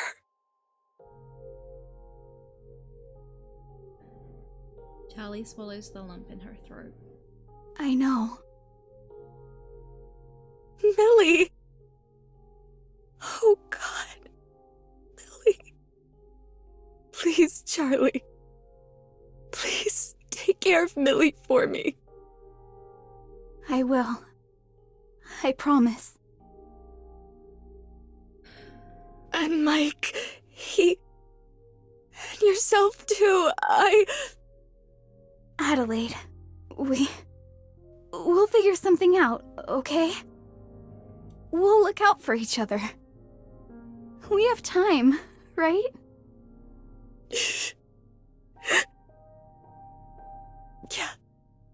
Yeah, we do. I love you, Adelaide. I really do. I love you so much, Charlie. Thank you for always being here for me. Silence falls again. As Mike's car approaches, screeching to a halt, Adelaide grips Charlie's hand once more in affirmation. It isn't fair, but they have time. They'll look out for each other, and someday, somehow, they'll be okay. To Mike. Be good to yourself. Please forgive me for leaving you alone. Don't be in any rush to come see me, okay? Millie needs you. I love you. I'd marry you 1,000 times over. To Millie. My little darling.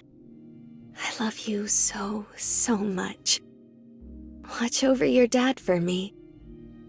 I'll watch over you too. I know you're going to grow up into an amazing person. I would do anything to be there. To Charlie, thank you for everything. You're my closest, bestest friend. You're an amazing mom, and Caprice is so lucky to have you. I've been so lucky to have you as a part of my family.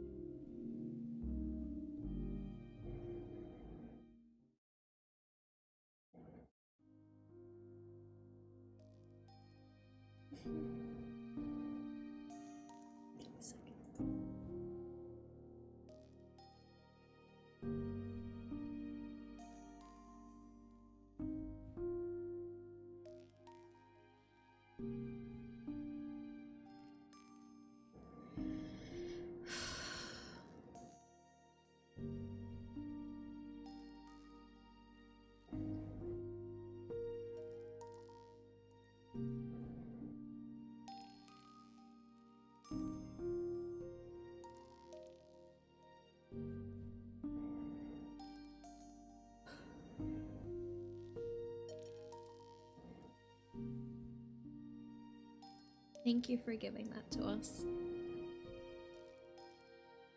Thank you for letting us say the letters.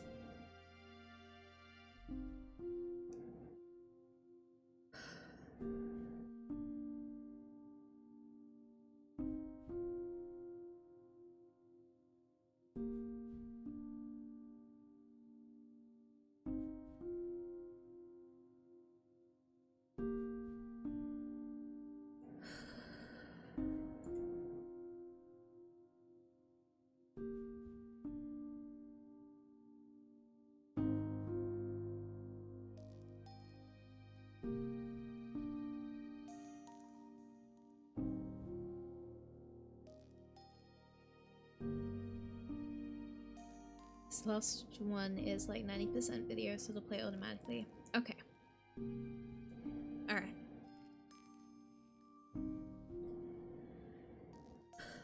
Let's do this.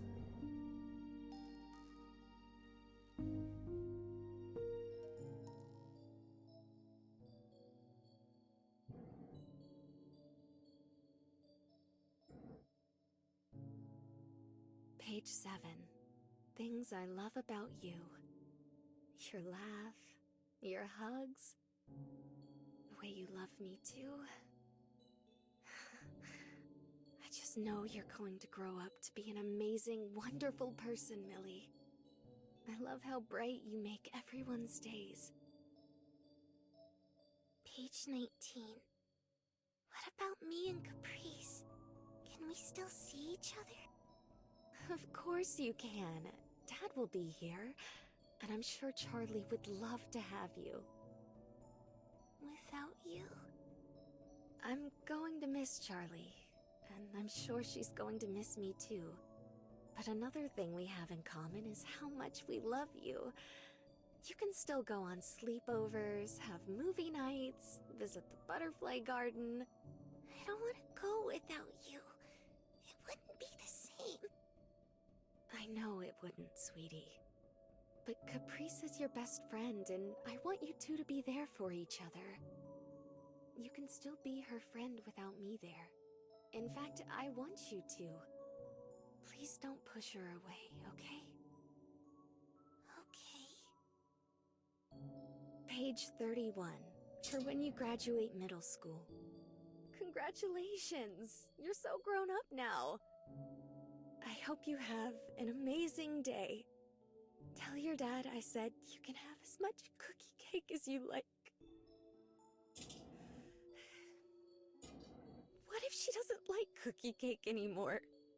It's fine. It's the thought that counts. If things change, I'll get the message anyway. Want to take a break? Yeah, that'd be good. Page 33. The following pages are recipes for brownies, chocolate chip cookie cake, and of course, my one and only deluxe cheesecake bites. I used to make these all the time for you and Caprice. Wait. Don't skip it. We should make it sometime. Yeah, I want to try your mom's brownies again. And you will.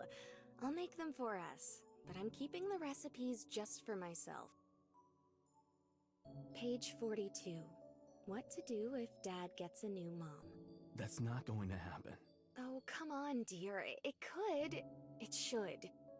You're gonna let all those good looks go to waste? It won't happen.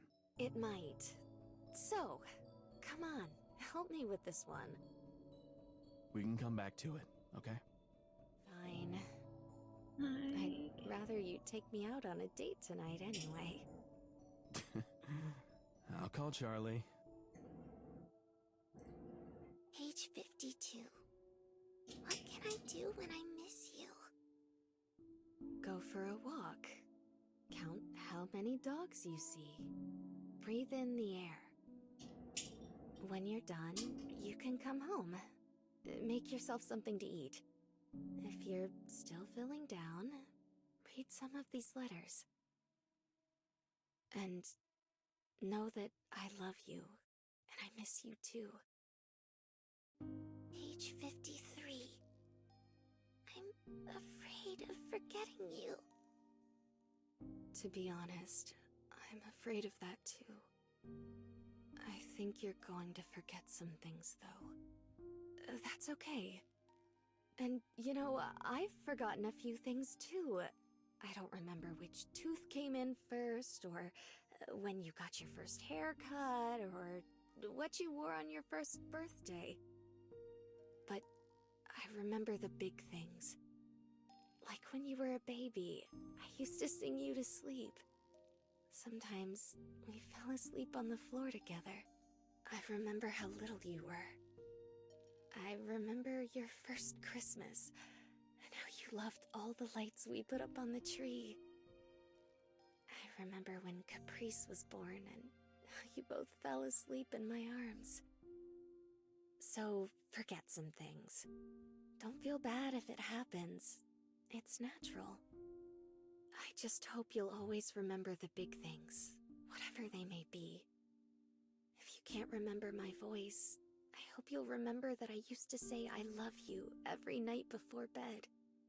I hope if you don't remember how tall I was, you remember how I used to pick you up and hug you.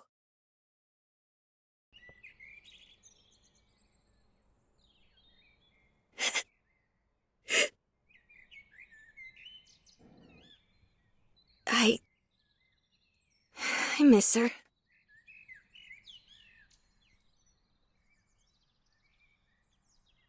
I'm always scared of forgetting more about her. Sorry, I just need a few minutes alone. All right. We love you, Millie. Are you going to be okay? Yeah. I am. Thank you for letting me share part of her with you. I think I want to keep the rest to myself for now. We'll be here if you need anything. I know.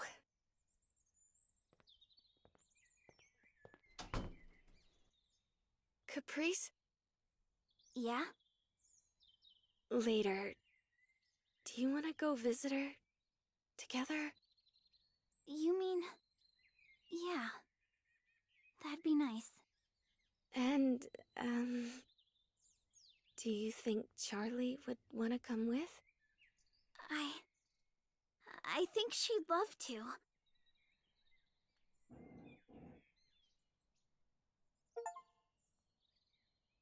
I just got the achievement, but they'll be okay.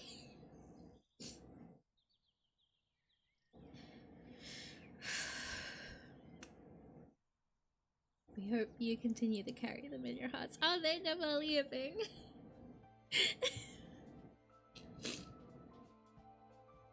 Give me a second.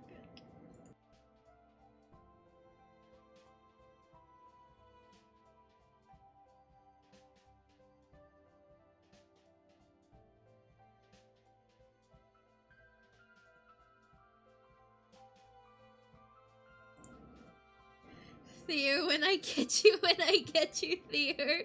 Theo, when I get you. Theo, when I get you. Ah.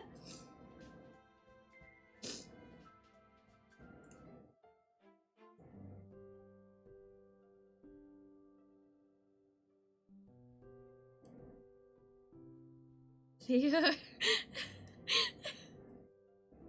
Oh my god. Holy shit.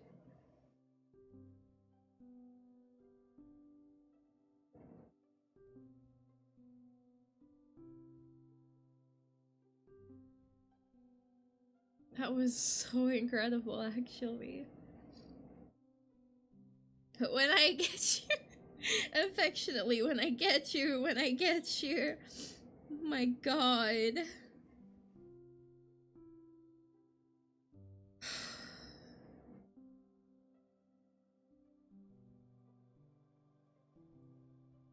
I am feeling so many emotions right now. You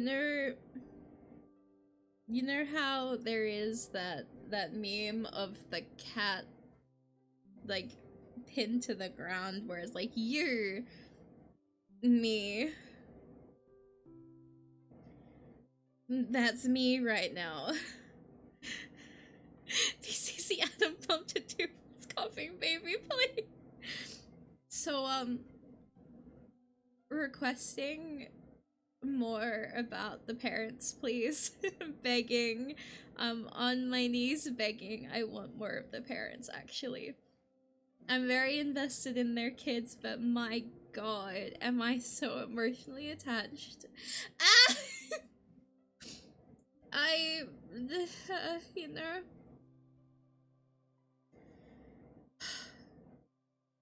Do you know what I mean? Book has an August POV story. Good. Good. Good, good, good. God.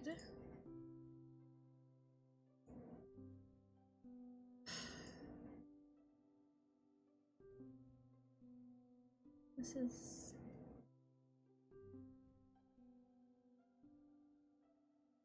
angels.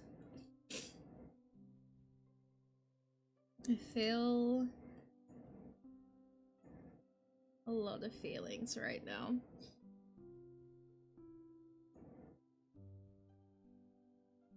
This. Look at them.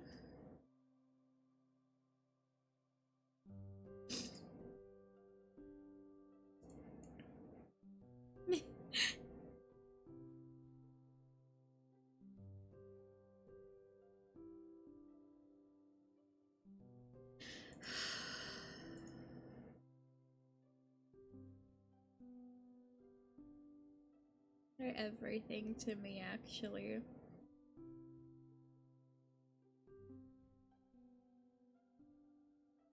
Yep. Yep.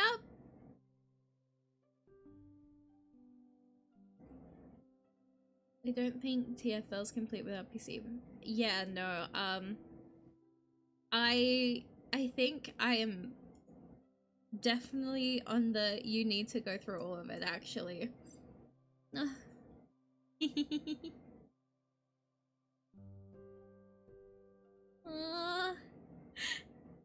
Could be. Like again right now. Yes, whatever you say. Wait, I need to...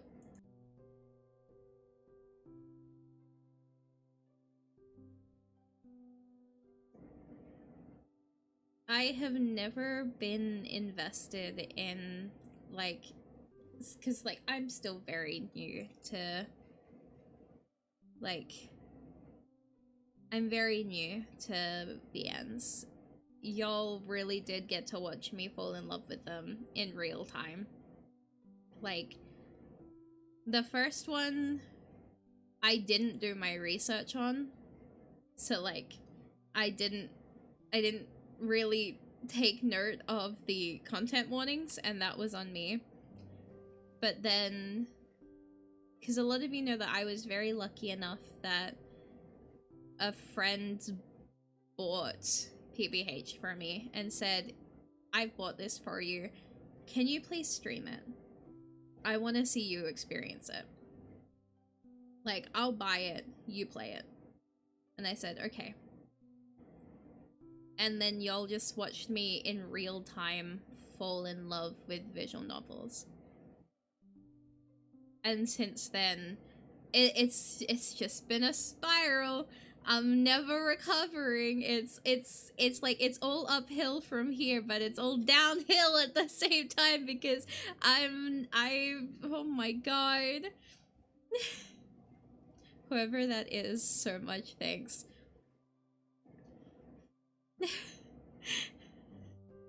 They're a very special person, and I'm very grateful that they were like, here. Because then that same person was like, here, have these other ones. And thank you for streaming your downfall into this sapphic. Yeah! Women love Wednesdays! Woo!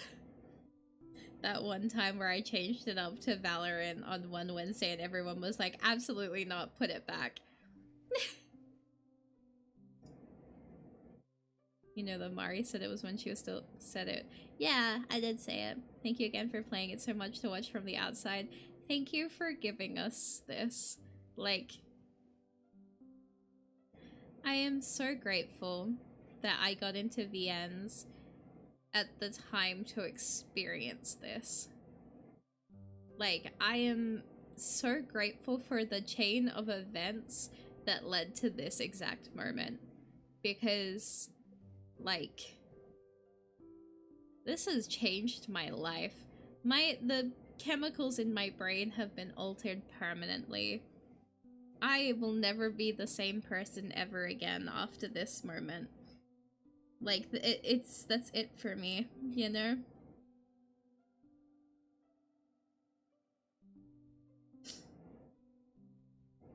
You know what I mean?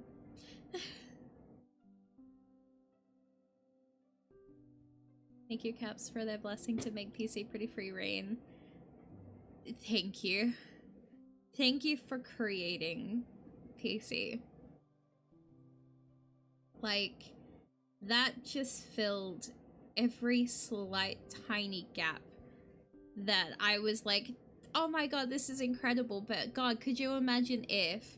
And y'all just really made that, or like you just did it already, and I got to enjoy the treat. I got the treater right now. Oh my god.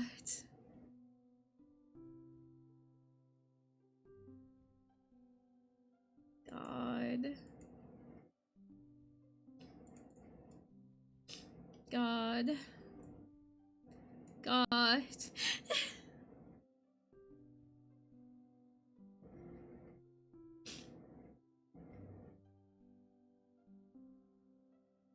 The scene feels like a lifetime ago. It does. I can't believe it's only been like a couple of weeks. Like, looking back at this scene is just... wow.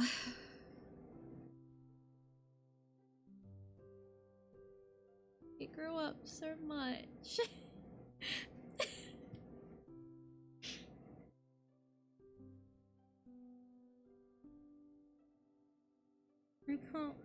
I really, really hope that we get more. Like, I really hope we get more because my emotional attachment to these characters. Oh boy. But I also, please, more about the parents. Actually, I'm so invested in the parents. Like, everything about their dynamic. The fact that they all have canonically, like, met is so everything to me. Like, that's everything to me, actually. Like, wow, okay. Wowie. Oh my god.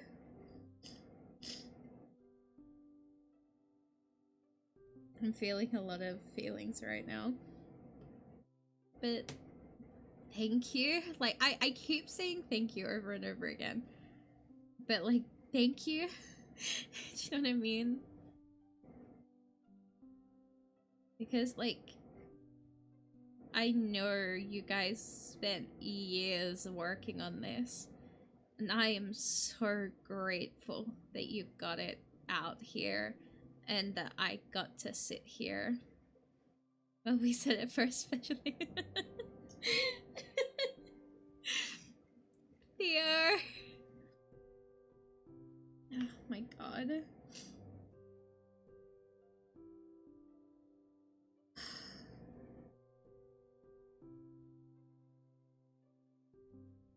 The way that that just really completed everything for me. Like, August must have been so happy to have met Charlie again. Like, it's always that thought of, did they remember each other?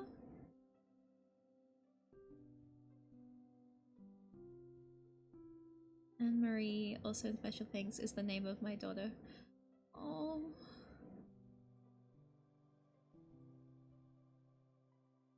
Yeah, that's so sweet.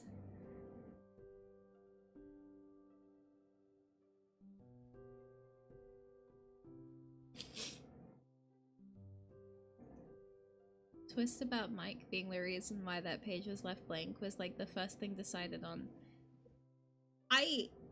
The way that scene was done as well, I really liked that. I really liked how that was done. I say that, like, I like everything about how everything was done. It's like one of those situations where it's like, I can't really tell you anything that I can find a flaw with in this media. Like, this whole thing, if you asked me, what's a flaw? I'm like sitting here going, and like, I can do that with everything else, because like, everything else I've done in Women Love Wednesdays, like, I can go, okay, well, I didn't actually enjoy like this little part, or like this part kind of didn't hit the mark. I'm sitting here in my feelings right now because this is just everything I've ever wanted in anything ever. We made the scene with Millie confronting the parents and you included that bit of how the page is blank and didn't address it past that, and it shattered me. Oh my god.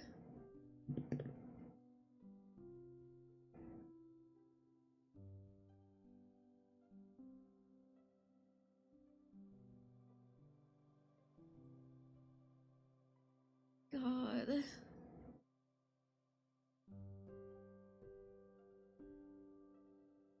I think if I could ever put this, then they have to play PC Cap set innocently. Oh my god.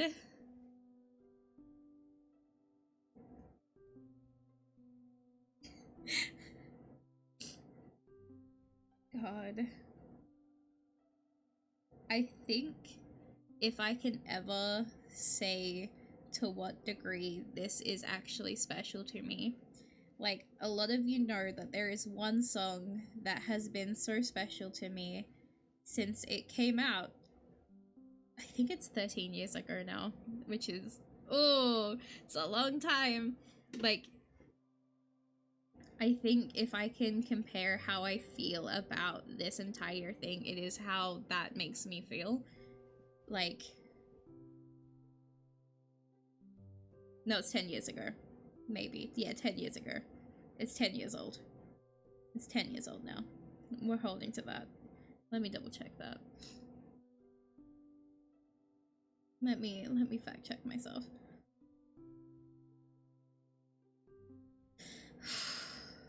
Came out in 2013. Came out in 2013. There we go. And since 2013, that one song has been so treasured to me, to the point that nothing that I have ever loved since can hold a candle to it.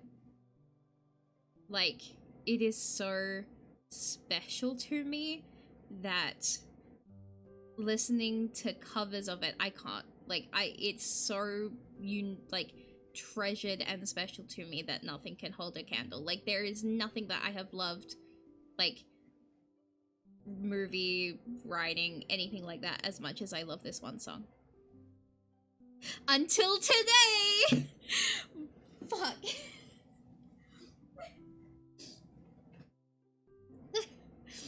Like, that's the thing. Like, I knew I was going to love this from the start. From even just the trailer, I was like, oh yeah. Yep. Will you ever do a cover of said song? No.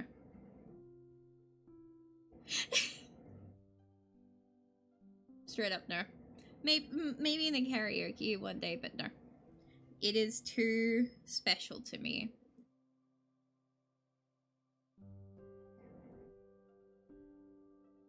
But like, it's that level of like reverence to the, like, to what it is, that is how I feel about this.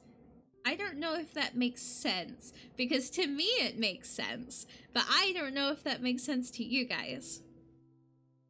But that's the only way I can explain how I feel about this. And I hope that's really bringing across the level of reverence and love that I have for this. Because I don't know if I'm able to, because I am trying not to cry. But it's like,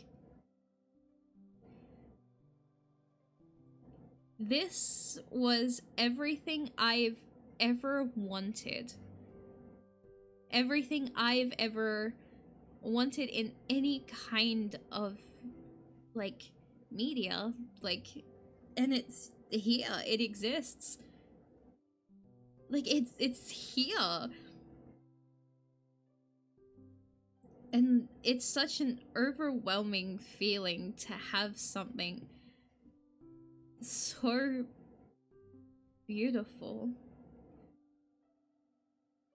And I'm already thinking of replaying it, which is crazy. I didn't do that with any, like, you all know, I have never really replayed anything. Once I've done the first route, okay, cool. Other than, like, Pokemon. That's the only game and Horizon Zero Dawn. The only things that I ever will play is Horizon, which was one of, if not the most important games in my life. Like, that is so treasured to me. The first thing I ever 100%ed game-wise. I hadn't even 100%ed a Pokemon game. That was my first ever 100% in a game. There was that, so, and this, like, my thoughts are so scattered right now. Like, there are things that I hold so treasured and dear, and this one has very quickly become that. And it, like, the fact that I'm already sitting here going, okay, I'm gonna replay it again because I'm having feelings, is wild, because normally I'm very happy with that experience and I sit on that experience.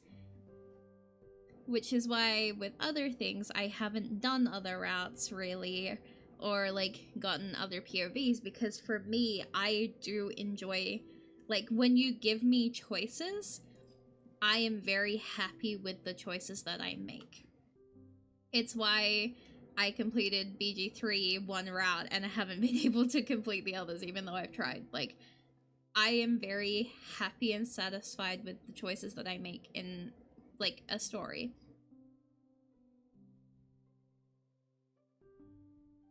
But this one actually has me going, okay, but like, I don't want it to end. Like, I got really sad today scheduling posts because I was like, this is it. How do you move on from this?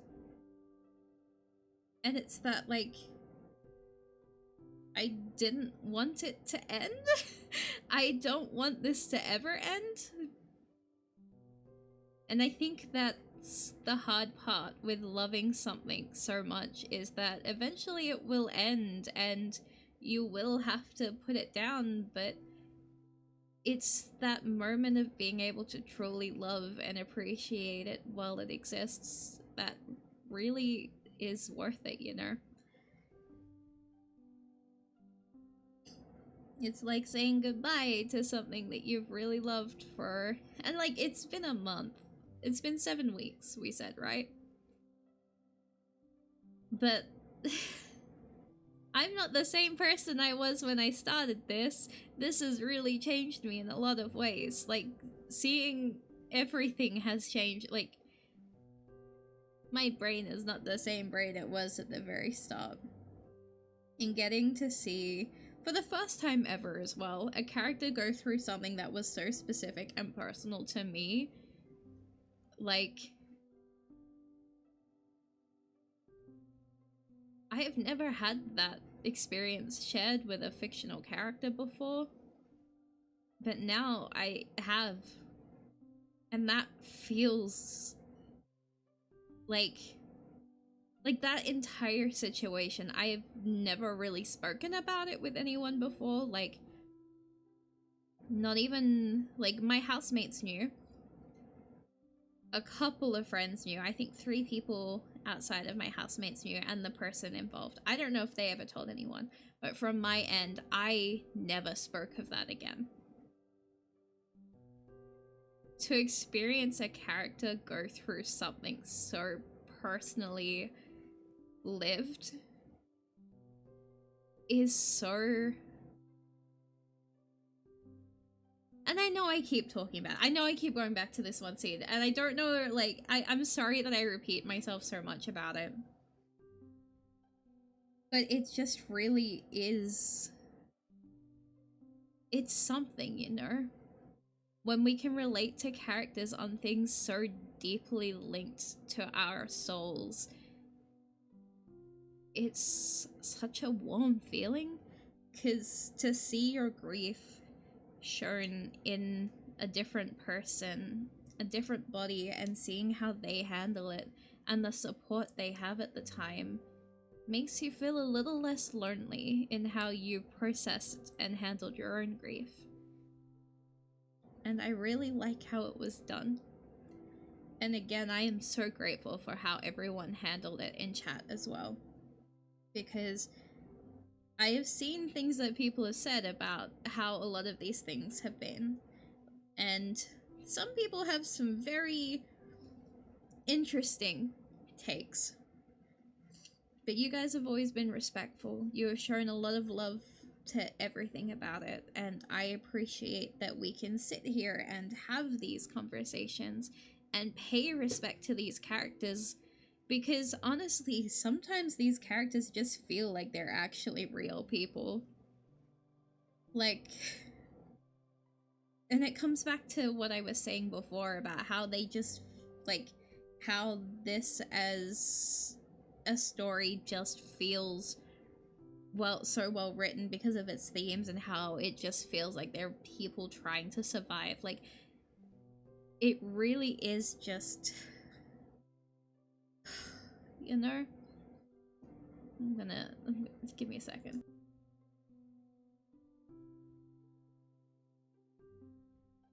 Yeah. It just... God. I'm sad. Like, I'm genuinely sad that this is it for the Twofold streams.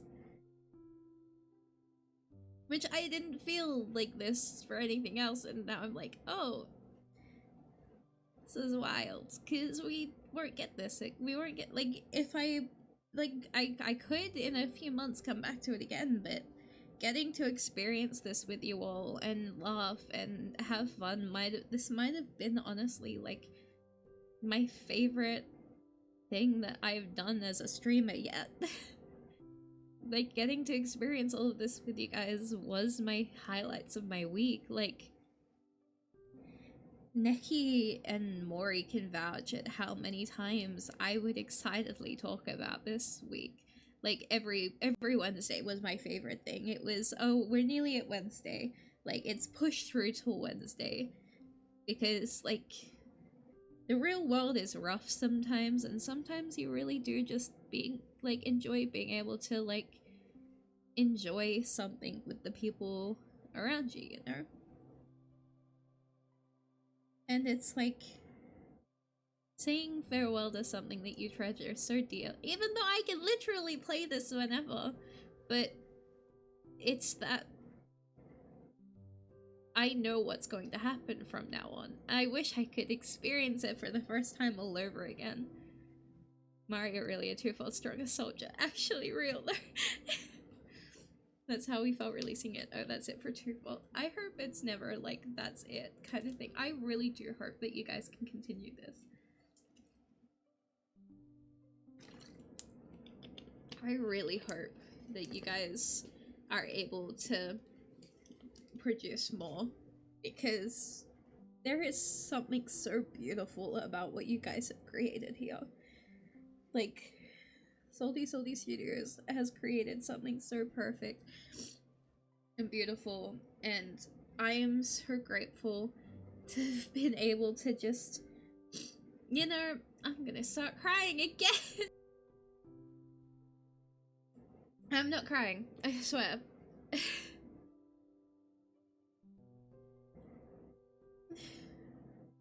Start. Okay, look. Look.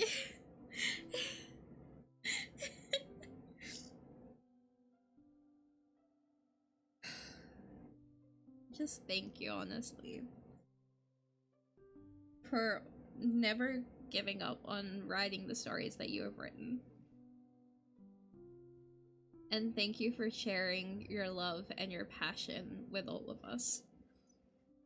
Because holy fucking shit. Just holy shit. You've given me a character that I am never gonna be normal about again. You've given me multiple characters, but like, her, you can't see, there we go, her, you gave me a character who is a writer that is processing grief and loss. I need you to understand, this, my god. And the moms. The moms. The moms.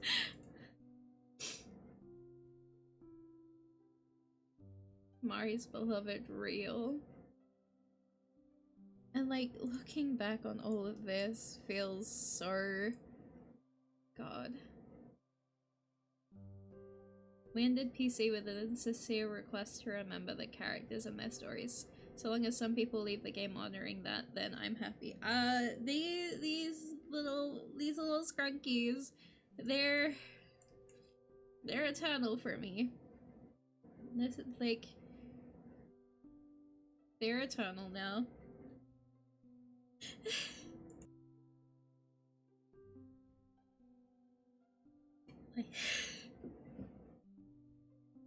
Like, these are my babies. God.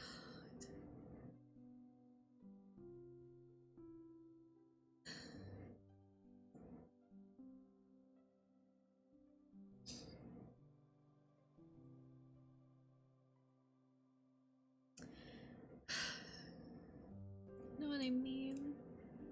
Check your DMs. Okay, I'm gonna check my DMs.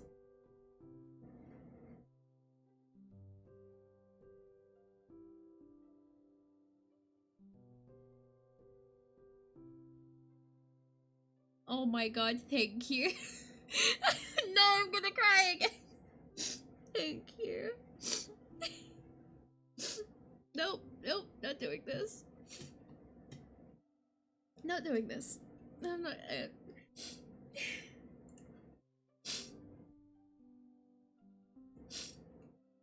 Thank you.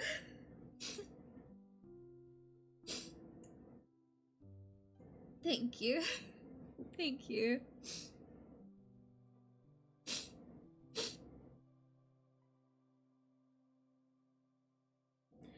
And Caps get to ramble about the game a little bit longer.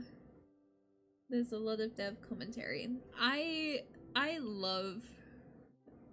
think I really do love getting to listen to people talk about what they're passionate about when it comes to what they've created. So I'm not gonna be normal about this. Thank you. I know what I'm gonna be doing. God.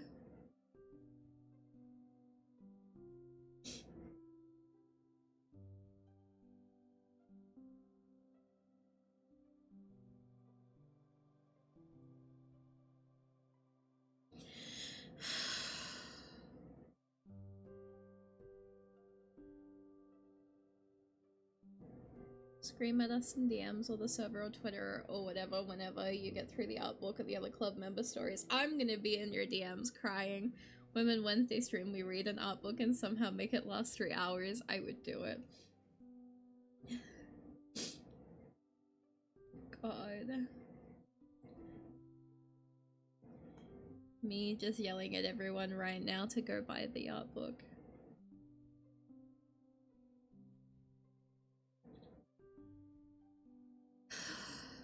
Three hours is so easy.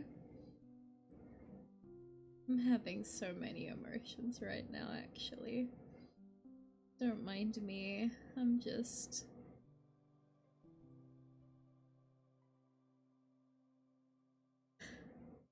Buy the physical edition now.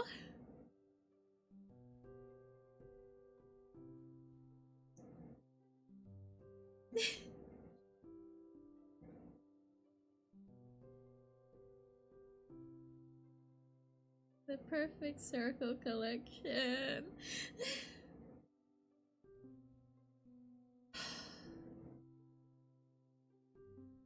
God.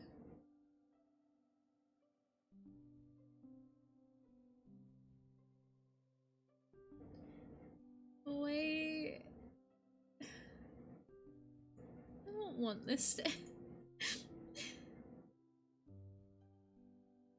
I'm gonna whine about it.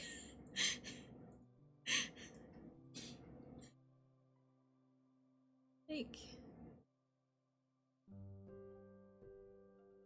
I wanna stand just like Millie, just like me, for real, for real. The perfect Christmas gift is crying about Twofold, real.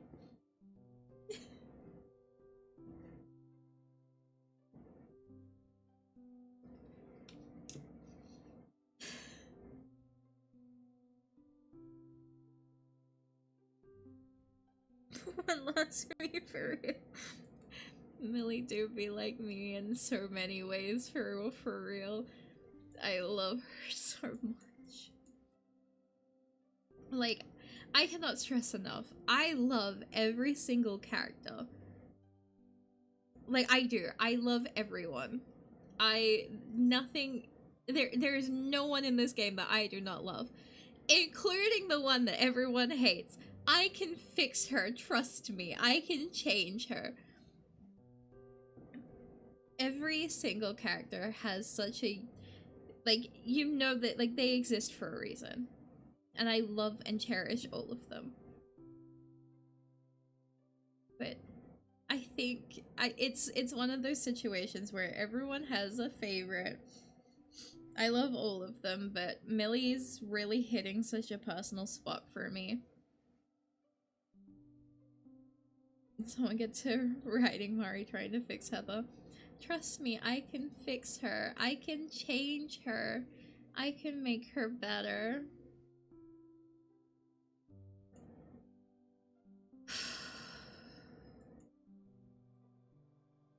So much love for every single character in this entire thing. Like, what do you mean you gave me such a perfect cast of characters with complex stories and emotions all woven into one overarching story that focuses on characters going through grief and processing it? God. You know what I mean?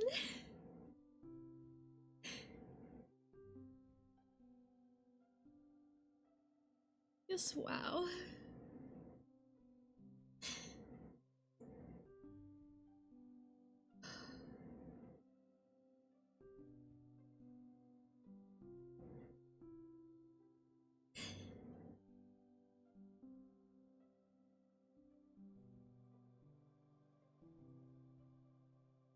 The thing is that Adelaide is low-key one of my favorite characters, but I can't say that without basically terrible Bernadette Bear. You know what? That is so understandable because she is definitely one of my favorites too.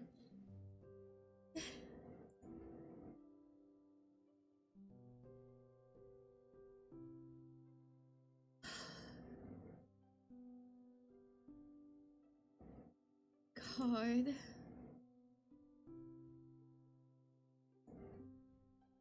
Charlie, Mike, August, me. Add me in there too, Theo. Add me in there too.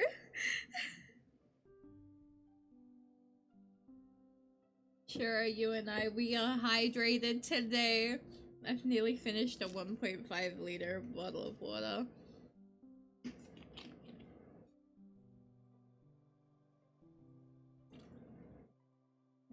Adelaide is the best mom, but we can't talk about her.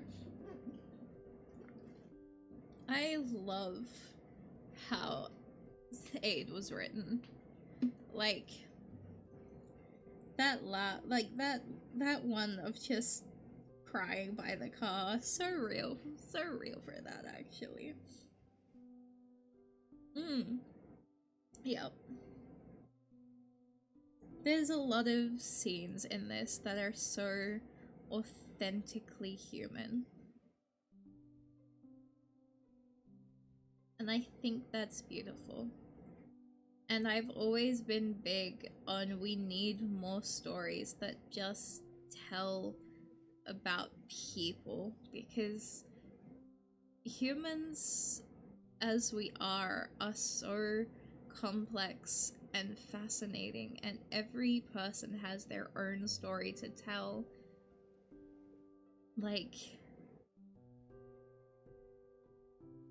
it's just so beautiful getting to experience exactly that.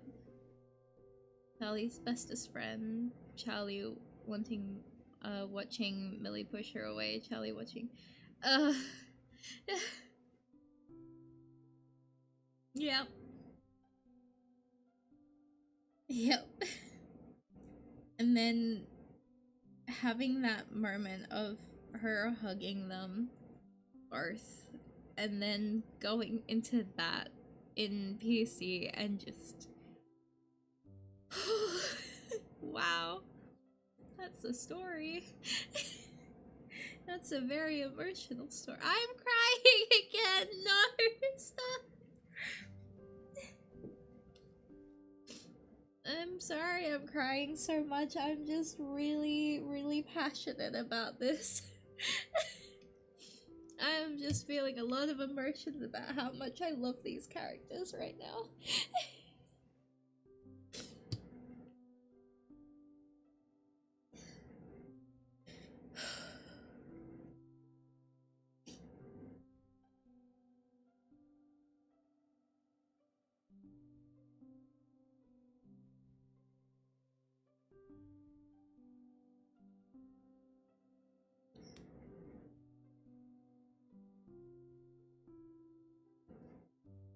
Charlie is my number one just because she has the world on her shoulder. God, yeah.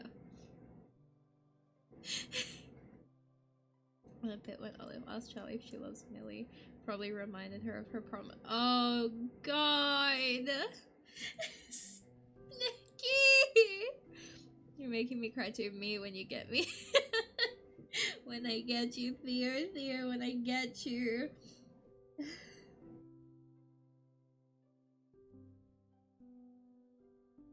Need y'all to understand as well that my DMs just got massively spammed during all of this, so I kept like trying to silently clear the notification, and I have someone in my DMs right now so excited rambling about something else, and I'm like, I cannot match your energy right now. I am crying on stream.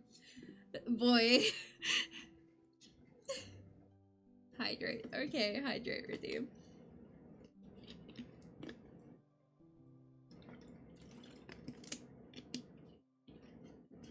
Thank you for the hydrate.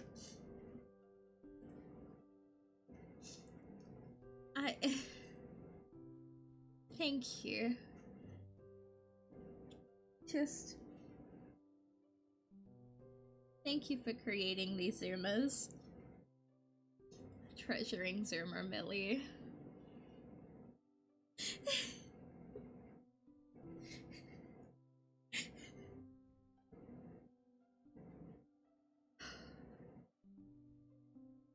Like,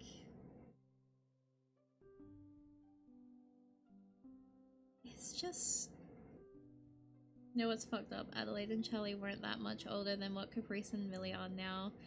Oh, that is fucked up. Caps. They were so young.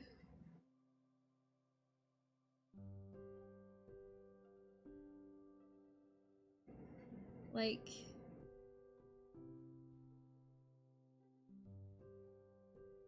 all three of the parents went through so much in their own unique ways that really do tell such big overarching stories of humanity. Because all of them, every single character went through something in this. We're, as people, we all have things that we're going through and experiencing at our own paces. We all have unique stories to tell, and you captured that so perfectly.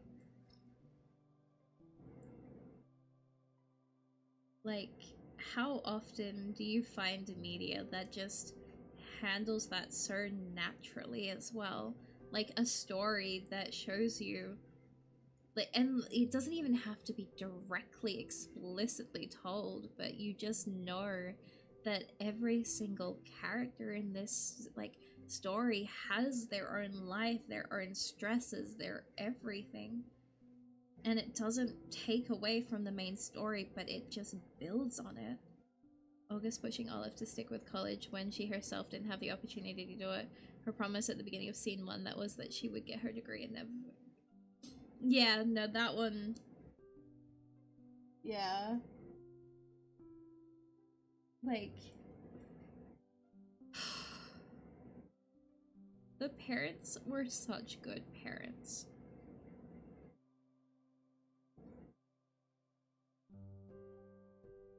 And they had so much love for their babies.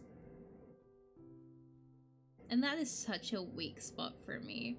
Like, you can't give me parents that actually love and care about their children and not expect me to get emotional about that. Like, wow. Know what I mean? Do you know what I mean? And like, just the single parent having to work and bring their kid to work is so... Yeah. Yeah. Yeah. Yeah. Yeah.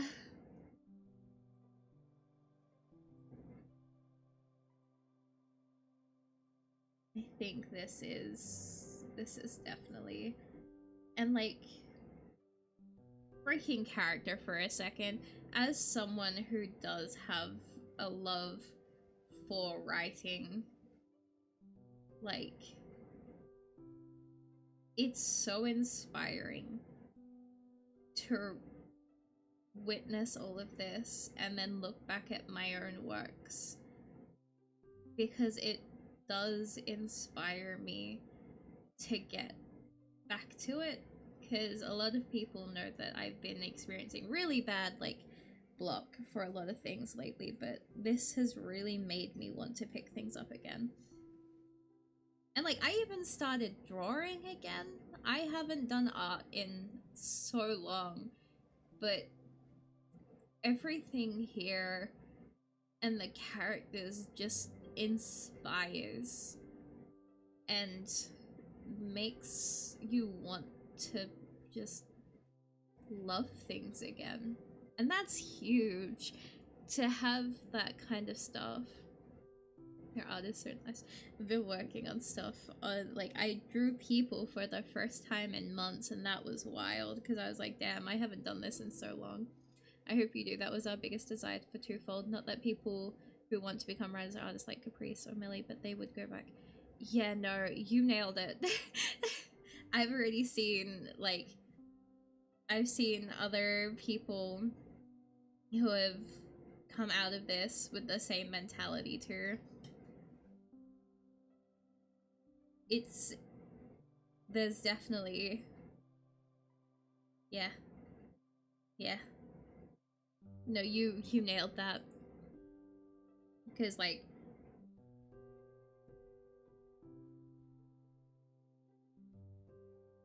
Yeah, no, there's definitely, like, there's a lot of people without naming names who I've seen pick things up again and start creating after even one of them only just finished, like, the prologue.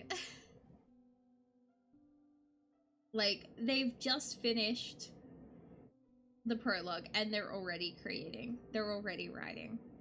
Like, that's how big of an influence it has been. I picked up art again. I picked up writing again because I had so much passion for both, but because of things, it kind of fell behind, which was rough.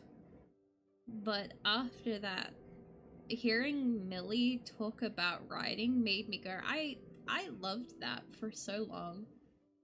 I want to feel that again. And then I just, it wasn't perfect, but I picked it up again. Same with art, here in Caprice and the art club. I just started working on things again. And like, there is something so beautiful about creating something that inspires people to want to pick things up again. To rekindle a passion that has been lost. And this honestly really is that, yeah. Twofold Death helped me get back to drawing for myself. Yeah, Necky's been cooking so much. Like, Necky's definitely been Necky's been cooking.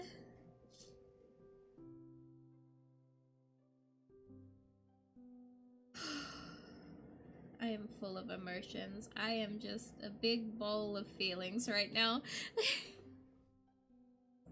Yeah. I've been cooking, but none of them are finished. We're all stressed here.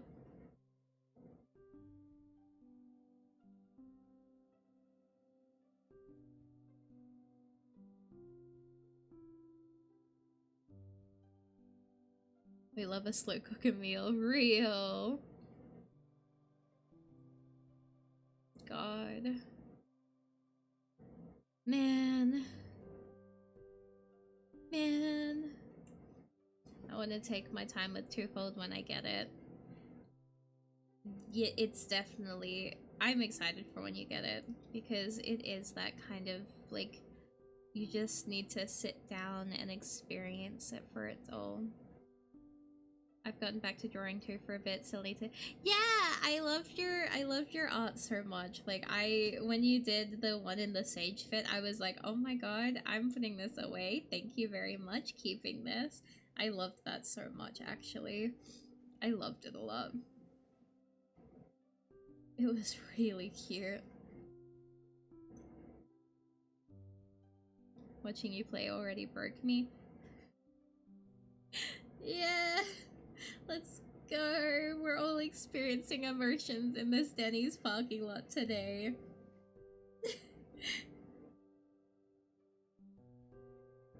You know? Yeah. Thank you for this. Thank you for also, like, nudging me to pick up the other route, because, wow. I think I'm really gonna be loud about how people should play every part of it to get the full, because it really just gives you everything. And I just keep thinking about, like, how everything that I thought, oh, like, it would be so cool if we had this, and then bam, it happened. That's crazy.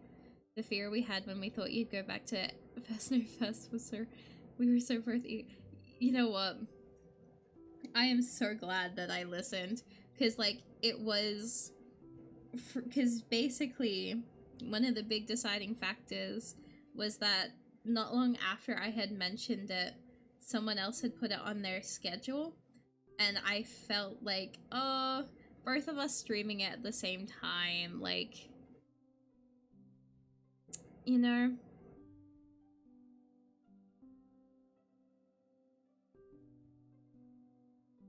So I was like, okay, I will continue playing through the other routes and we'll see how we go. And holy shit, thank God. As far as I know, you're a streamer first. I feel like I really grabbed this one and went running with it. Because I know for a fact that Teddy is also streaming it. I haven't been able to watch much of them. I miss Teddy, actually. God, I need to go annoy Teddy, actually.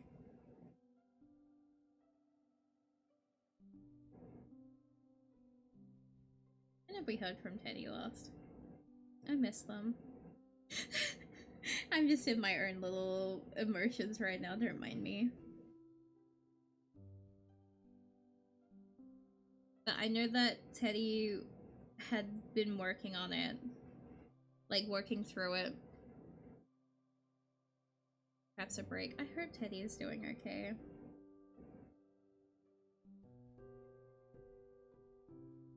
I miss that funky little librarian. I know that, only recently,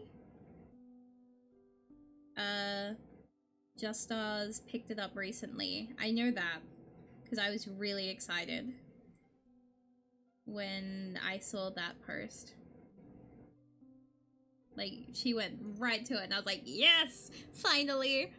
So many people went Millie first. So, like, as Neki and I were talking about, when it came to streamers, we all tended to go Millie first, but when you look at people that weren't streaming, a lot of people went Caprice first.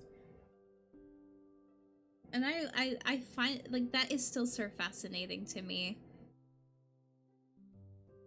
I do know that Lucky went Millie route from when I was watching Lucky stream it. And Teddy went Millie route as well, right?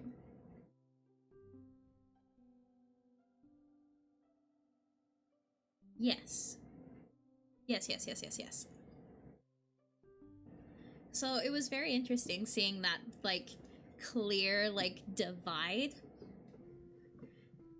And I bet y'all were losing your minds over that one. Just like, come on, someone do the other route first on stream, please. I'm still so grateful I went Millie first, because my God, Millie, please. Lucky stream was gold. We were so positive Caprice would be the popular go-to. Millie Sweet being a thing was genuinely shocking. Honestly, for me, Millie was genuinely love at first sight. Like, I looked at Millie and I went, Grips, you're coming with me now. Thank you. And then I do as well have a natural bias towards writing out of, like, the hobbies that I have. So hearing that, like, you know, oh my God, a writing club. Okay, let's check out the writing club, you know. And then I just got fucking fucking king hit with emotions. Wasn't expecting that. I'm so grateful for it though. But my God.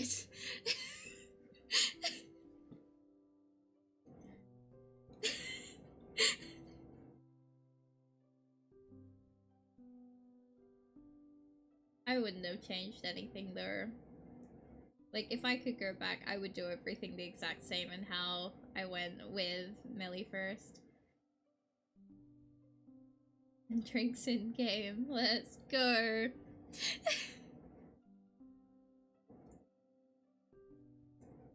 Like,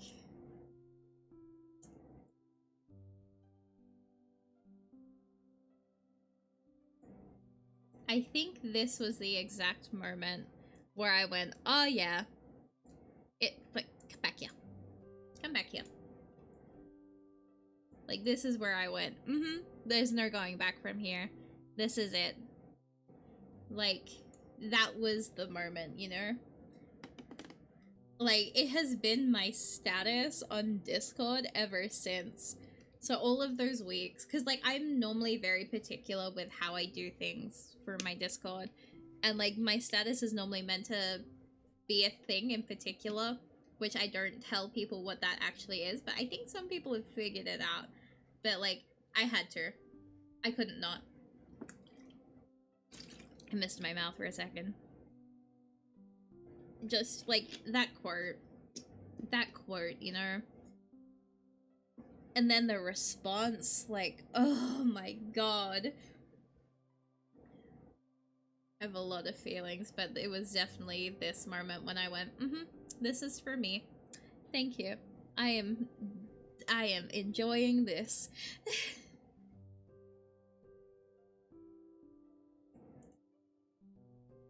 Necky. Necky.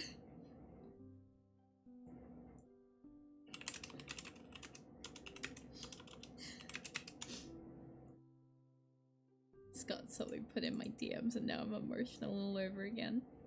Fucking mint.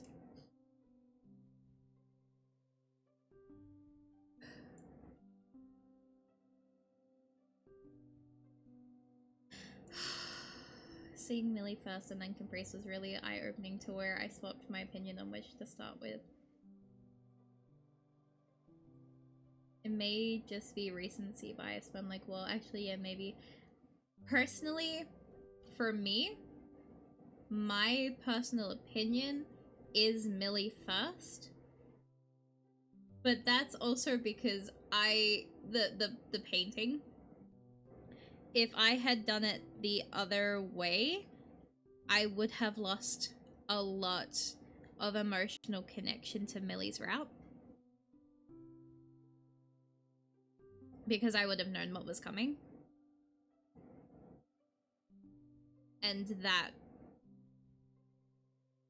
definitely would have changed a lot of things for me. So for me, playing Millie's route first and being with her when that happened and experiencing that was so important to me. And really did set a lot of being, because like when you then go into the other route, like you go to Caprice and like you can see how much she is working on it, and that really does help you see how her thoughts were and the process and how she was trying, and it really does help build. And I feel like if I had done the other route, that wouldn't have held so much personal weight for me as it did then go, because like you all heard the concerned like sounds that left my person every time. Was worried that knowing what the painting was would make Caprice's worry about it fall flat. No, it made it so much more like earth-shattering, because it just, you feel that Caprice is trying so hard and it's going to backfire, but she's really trying, and it's that like that really sat with me in Caprice's route in that moment. And I feel like if I had done it the other way first, of just seeing like the worry about it, I wouldn't have quite held to that, oh god, that sinking feeling of, oh god. It would have been, oh, like, she's nervous about it. Like, she's obviously trying really hard for something. Like, she's very emotional about what, like, she wants it to be good. And then getting the fallout and everything. But knowing what it was, oh no. Like, you're seeing and being so emotionally attached to this character who's just trying so hard to do good, and you know what's gonna happen, and it's watching a train crash in slow motion and just feeling that emotional tug towards that character, like, oh, if you could stop time and undo things, like, it's that wish to be able to intervene but you can't, and that emotional, like, it's just, it's big. And that's why I'm really glad that I went Millie first. Because, like, I think the hardest part as well with taking Caprice's route was not being with Millie during, like, when she leaves. I think if I had done that first, emotionally, I wouldn't have been okay in that scene. So at least, like, of course I still had that, like, you all heard it, like, I was like, oh god, like, who is there to support Millie, like, that worrying, the like, that pit in your stomach of knowing that something so heartbreaking has happened and you want to be there, but being able to be in Millie's route first gave me that emotional fulfillment of being able to be there for her. Because, like, for me, again, it's coming from that personal connection to the situation that happened.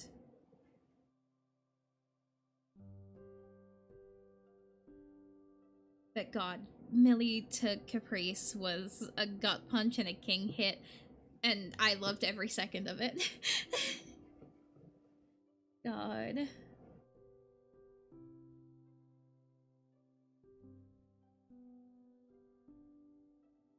God, you know?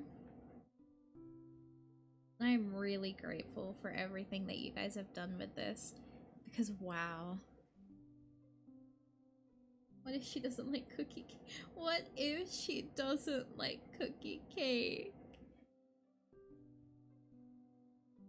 She will. She always will. Who wouldn't? That's a always.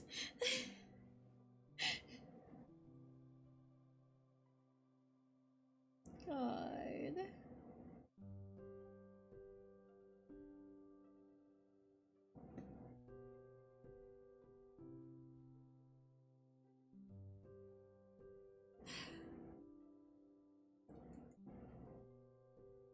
Just, I still reread PC scenes all the time just for the shot in the arm. You know what? You're real for that. You're real for that. I think that's gonna be me. I think I'm gonna be in Necky's DMs like, hey, sorry, bombshell. Like, wouldn't it be bang? I'm dragging Necky down with me. It's the pair do not separate in us. Nah, yeah, I can see that. Yeah, nah, yeah, it's gonna happen. Yeah, nah, you're not getting out of this one. Not if I'm in your DMs first.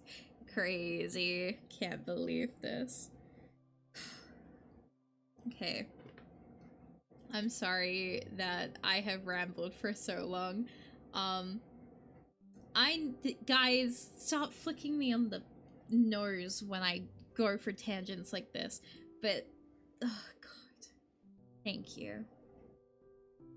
I'm so sad that this is our last Twofold stream, and I don't know what I'm going to fill this spot with. I don't, because, like, it's like, I don't want it to be anything else. Like, how I don't want it to end, and it's hard because, like, I don't want this story to end, and how am I meant to just go to something different, you know, when I'm just so emotionally attached to them? See you again with Fustner, maybe, or anniversary streams, or friend pass. Maybe we'll do Fustner. Maybe we'll do Fustner so we can have a glimpse of the ones that we love, you know?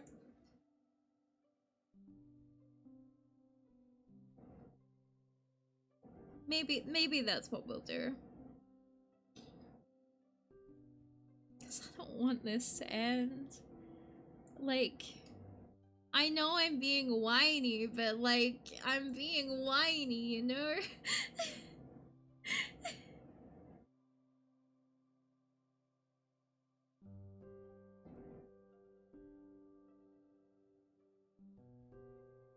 Take a break though, I want to hear your full thoughts once you've had time to...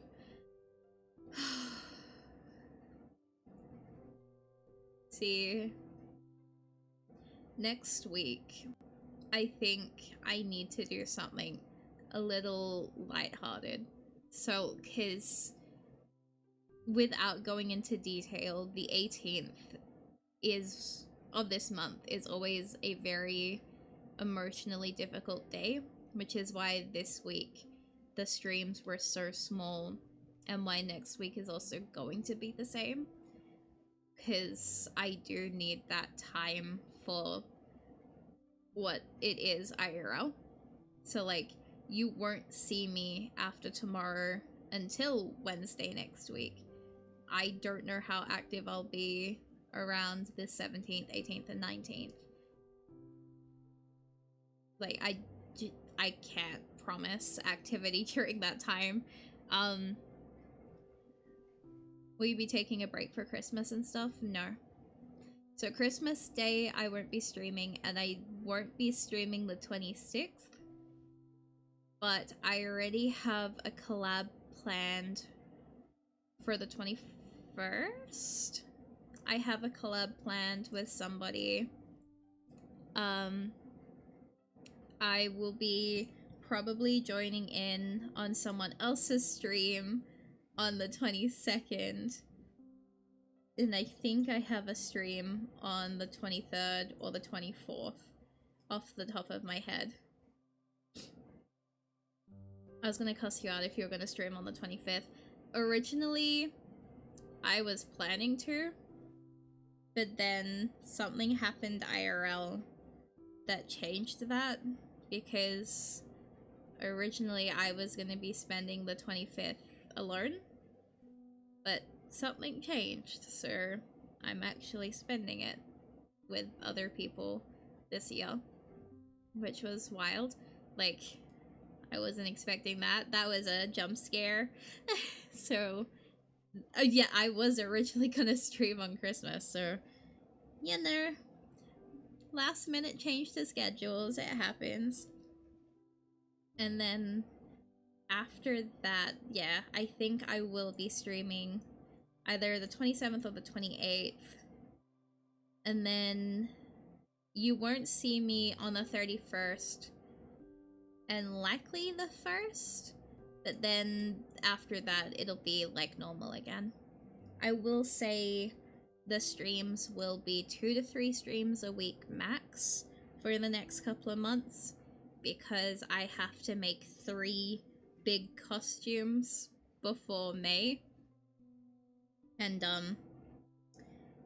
streaming is like a full-time job on top of a full-time job in terms of content creation.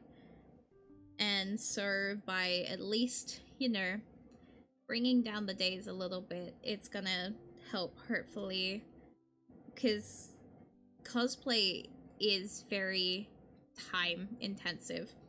The costumes, one of my favorite ones took over 300 hours of just hand painting. So, you know, it's very time. So for a couple of months, the start of the next year, I will be relying on my gen mates to kind of pick up some of the time for streams and kind of take the lead, because while they had to deal with a lot of stuff IRL, I made sure to, you know, make sure everything was running smoothly. But I think with the new year, I will have to kind of rely on them a little bit, which for me is a hard thing to admit, because I don't know if you guys have noticed, I'm very perfectionist in what I do. I don't like having to rely on people for help. So next year is going to be interesting because that's one of my goals, is to accept more help from people, which will be interesting. But yeah, we're going to have less streams for a couple of months. But hopefully that'll only be temporary. And then we'll go back to business as usual. Yeah. And then, yeah, you'll still get me a lot for the rest of this month. I'm not going anywhere. You can't get rid of me. I am here forever. Take your breaks and time for yourself too whenever you can. Scarce as it might be, you know who's got your back. Kindlings. I appreciate the kindlings for everything that y'all have done. Thank you so much again. No, thank you, Theo. When I get you, Theo. When I get you, Theo.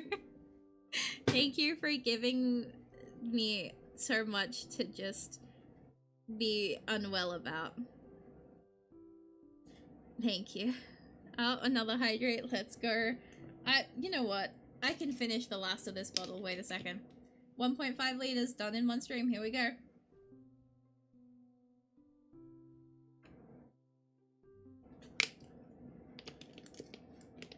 There we go. Empty bottle. 1.5 liters in one stream. Ugh. That was a lot of water in one. Alright.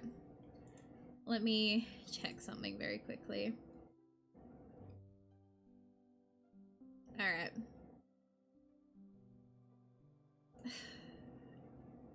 Normally, I would pass on the raid, but I think tonight we're just we're just gonna, you know, we'll just slow down. We'll end it here. We'll just breathe. Thank you everyone for joining me for all of this. It has been an honor, and I am grateful to be the person who you guys experienced the story with. And thank you for being here and giving me your time and your laughter. And thank you for giving me the opportunity to play this as well. Thank you for loving our books. I'm gonna cry reading the book. Thank you everyone. Alright. And then I guess this is where we end it here.